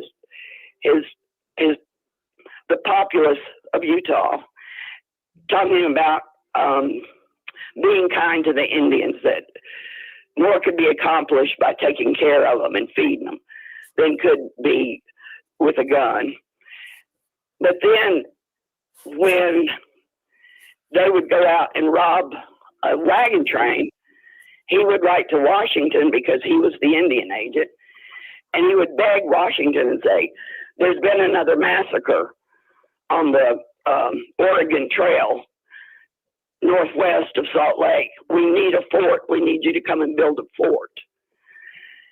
And, well, I digress. I can't put it all in one little short phone call. Send the document my way if you don't mind, and I'd love to take a look at it. And well, what was happening is his plan was for Washington, for D.C., for the government to send U.S. Army troops to build infrastructure along the trailheads going to Oregon and California. His plan was to take over that infrastructure. And if it meant going to war with the United States, he believed that that could be accomplished. And he, I found another letter in the National Archives that one of his proteges joined the U.S. Army. And I have the letter where he wrote his wife and said, surprise, I guess you're wondering what I'm doing in the U.S. Army. He said, I'm here to help the cause for building well, he didn't say infrastructure, for building forts. And we're going to let Washington spend all the money building the forts, and then we're going to take over the territory. And all the forts will be in place, and all the roads will be done, and we won't have to pay for it.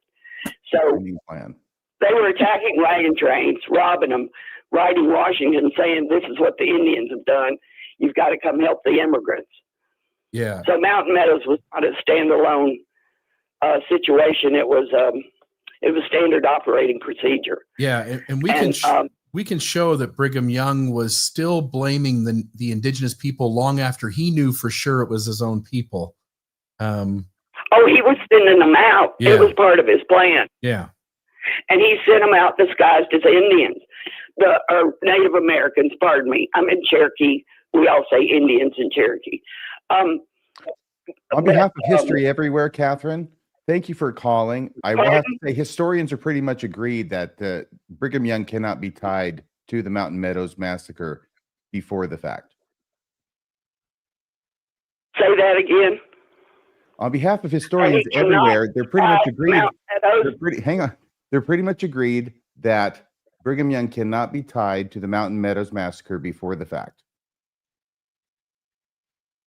Before the fact? Yeah, and I'm not trying to pick a fight. I'm just representing history here. No, I'm telling you, I found letters to the judge in the National Archives. Yeah, send those, email me those. Let me take a look. And if this was standard operating procedure for Brigham Young. Yeah, I want to see that. And then I've also been able to document other massacres with the same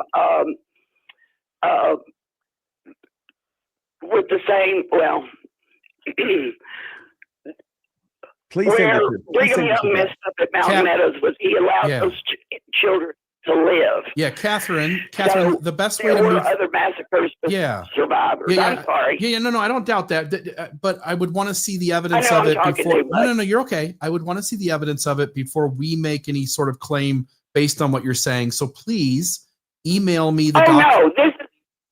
No, this will be in my book. I got you. If you don't want to share them, that's okay too. But in order to verify that there's, I don't want to share it until I'm published. I got it. And you can vet me and know that I'm serious. Just if you do a search for Catherine Baker, Catherine with a C, Catherine Baker, the Salt Lake Tribune, you'll see. There were 3 articles that I've written. One was when we had to try to stop the high voltage power lines from coming through Mountain Meadows. I trust all of that. I'm not trying to be rude or anything. It's just we want to be able to kind of close out the show here. We've gone long already, and I'm just saying. I apologize because I digress. No worries. If you email me, if you wanna have that narrative, have any light shined on it at all in terms of our work, you're going to have to email me something so I can verify it. Otherwise, we don't have any way to do so. Oh, absolutely. Absolutely. Thank you. But at this point, all I'm doing is sharing information. Yeah. And that's why I attended this internet meetings. I wanted Totally. to hear what you guys had to say. Totally. Yeah. And I didn't mean to digress. No, I that's only okay. meant to comment Yeah. There's a on lot what more. y'all. Yeah. There's a lot more to Native American history in its interactions with Mormonism than what we get within Mormon channels. And I'd welcome more information. But thank you, Catherine, for the phone call. Yeah, thanks, Catherine. Okay. I'm glad Bye-bye. you're able to get through. All right. You guys might want to read President Buchanan's proclamation about Brigham Young. That's quite interesting. I'll look that up when the show's over. I'll take a look at that right away. Okay, so we have gone long. So thank you for being with us all this time, Mary and Philip, and sharing what you have to share with us. It's been a great evening. It's been great hearing from you, Phil, and your historical researches and some of your journey. Get the book. And Mary, it's been great talking to you and being able to hear your story from your own mouth. So everybody, thanks so much.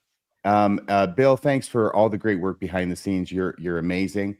And please join us. I think Friday night we'll be on for Mormonism After Dark at 8:00 p.m. Mountain Time. And everybody else, thank you again so much. Thank We you will very be back. much. Thank you, Phil. We'll be back next Wednesday, 6:20 p.m. By the way, Bill, we talked about this before. Someday we're going to move that to 6 o'clock, just so that they're all 6 o'clock right across the board, not the 6:20 p.m. We talked about it. We talked about doing a survey. We did a survey, and about half the people feel 6:20. A little more than half liked it at 6:20. A little less than half liked it at 6. I'm happy to do it at 6 p.m. every Wednesday. That's fine with me. Okay, I was just thinking of myself because it's easier to remember. But That's- that was- 6:20 p.m. definitely. It's not going to change before next Wednesday. Yeah, and I'll 6:20 just p.m. one other little thing. There's only 2 tickets left for May 10th. If you want to visit with RFM and myself in Southern Utah, there were 35 tickets to begin with. Actually, 20. We upped it to 35. Yes. 33 of those are sold. There are 2 tickets left. It's on May 10th. Yeah, and and May 10th, right? if anybody's interested in that, you can message me on Facebook or you can send me an email. But the next person who asks for 2 tickets is going to get them. They're horribly expensive. You have to pay. You don't just have to ask. And But dinner there's is included. There's going to be so much food. Yep. There will be so much food. Dinner's included with the price. And we've got a little gift for everybody. Nothing big deal, but a little gift for everybody that comes along. It's a big deal. Trust me. So, all right. Thank you again, everybody. Join us next week, 6:20 p.m. Mormonism Live. Good night, all.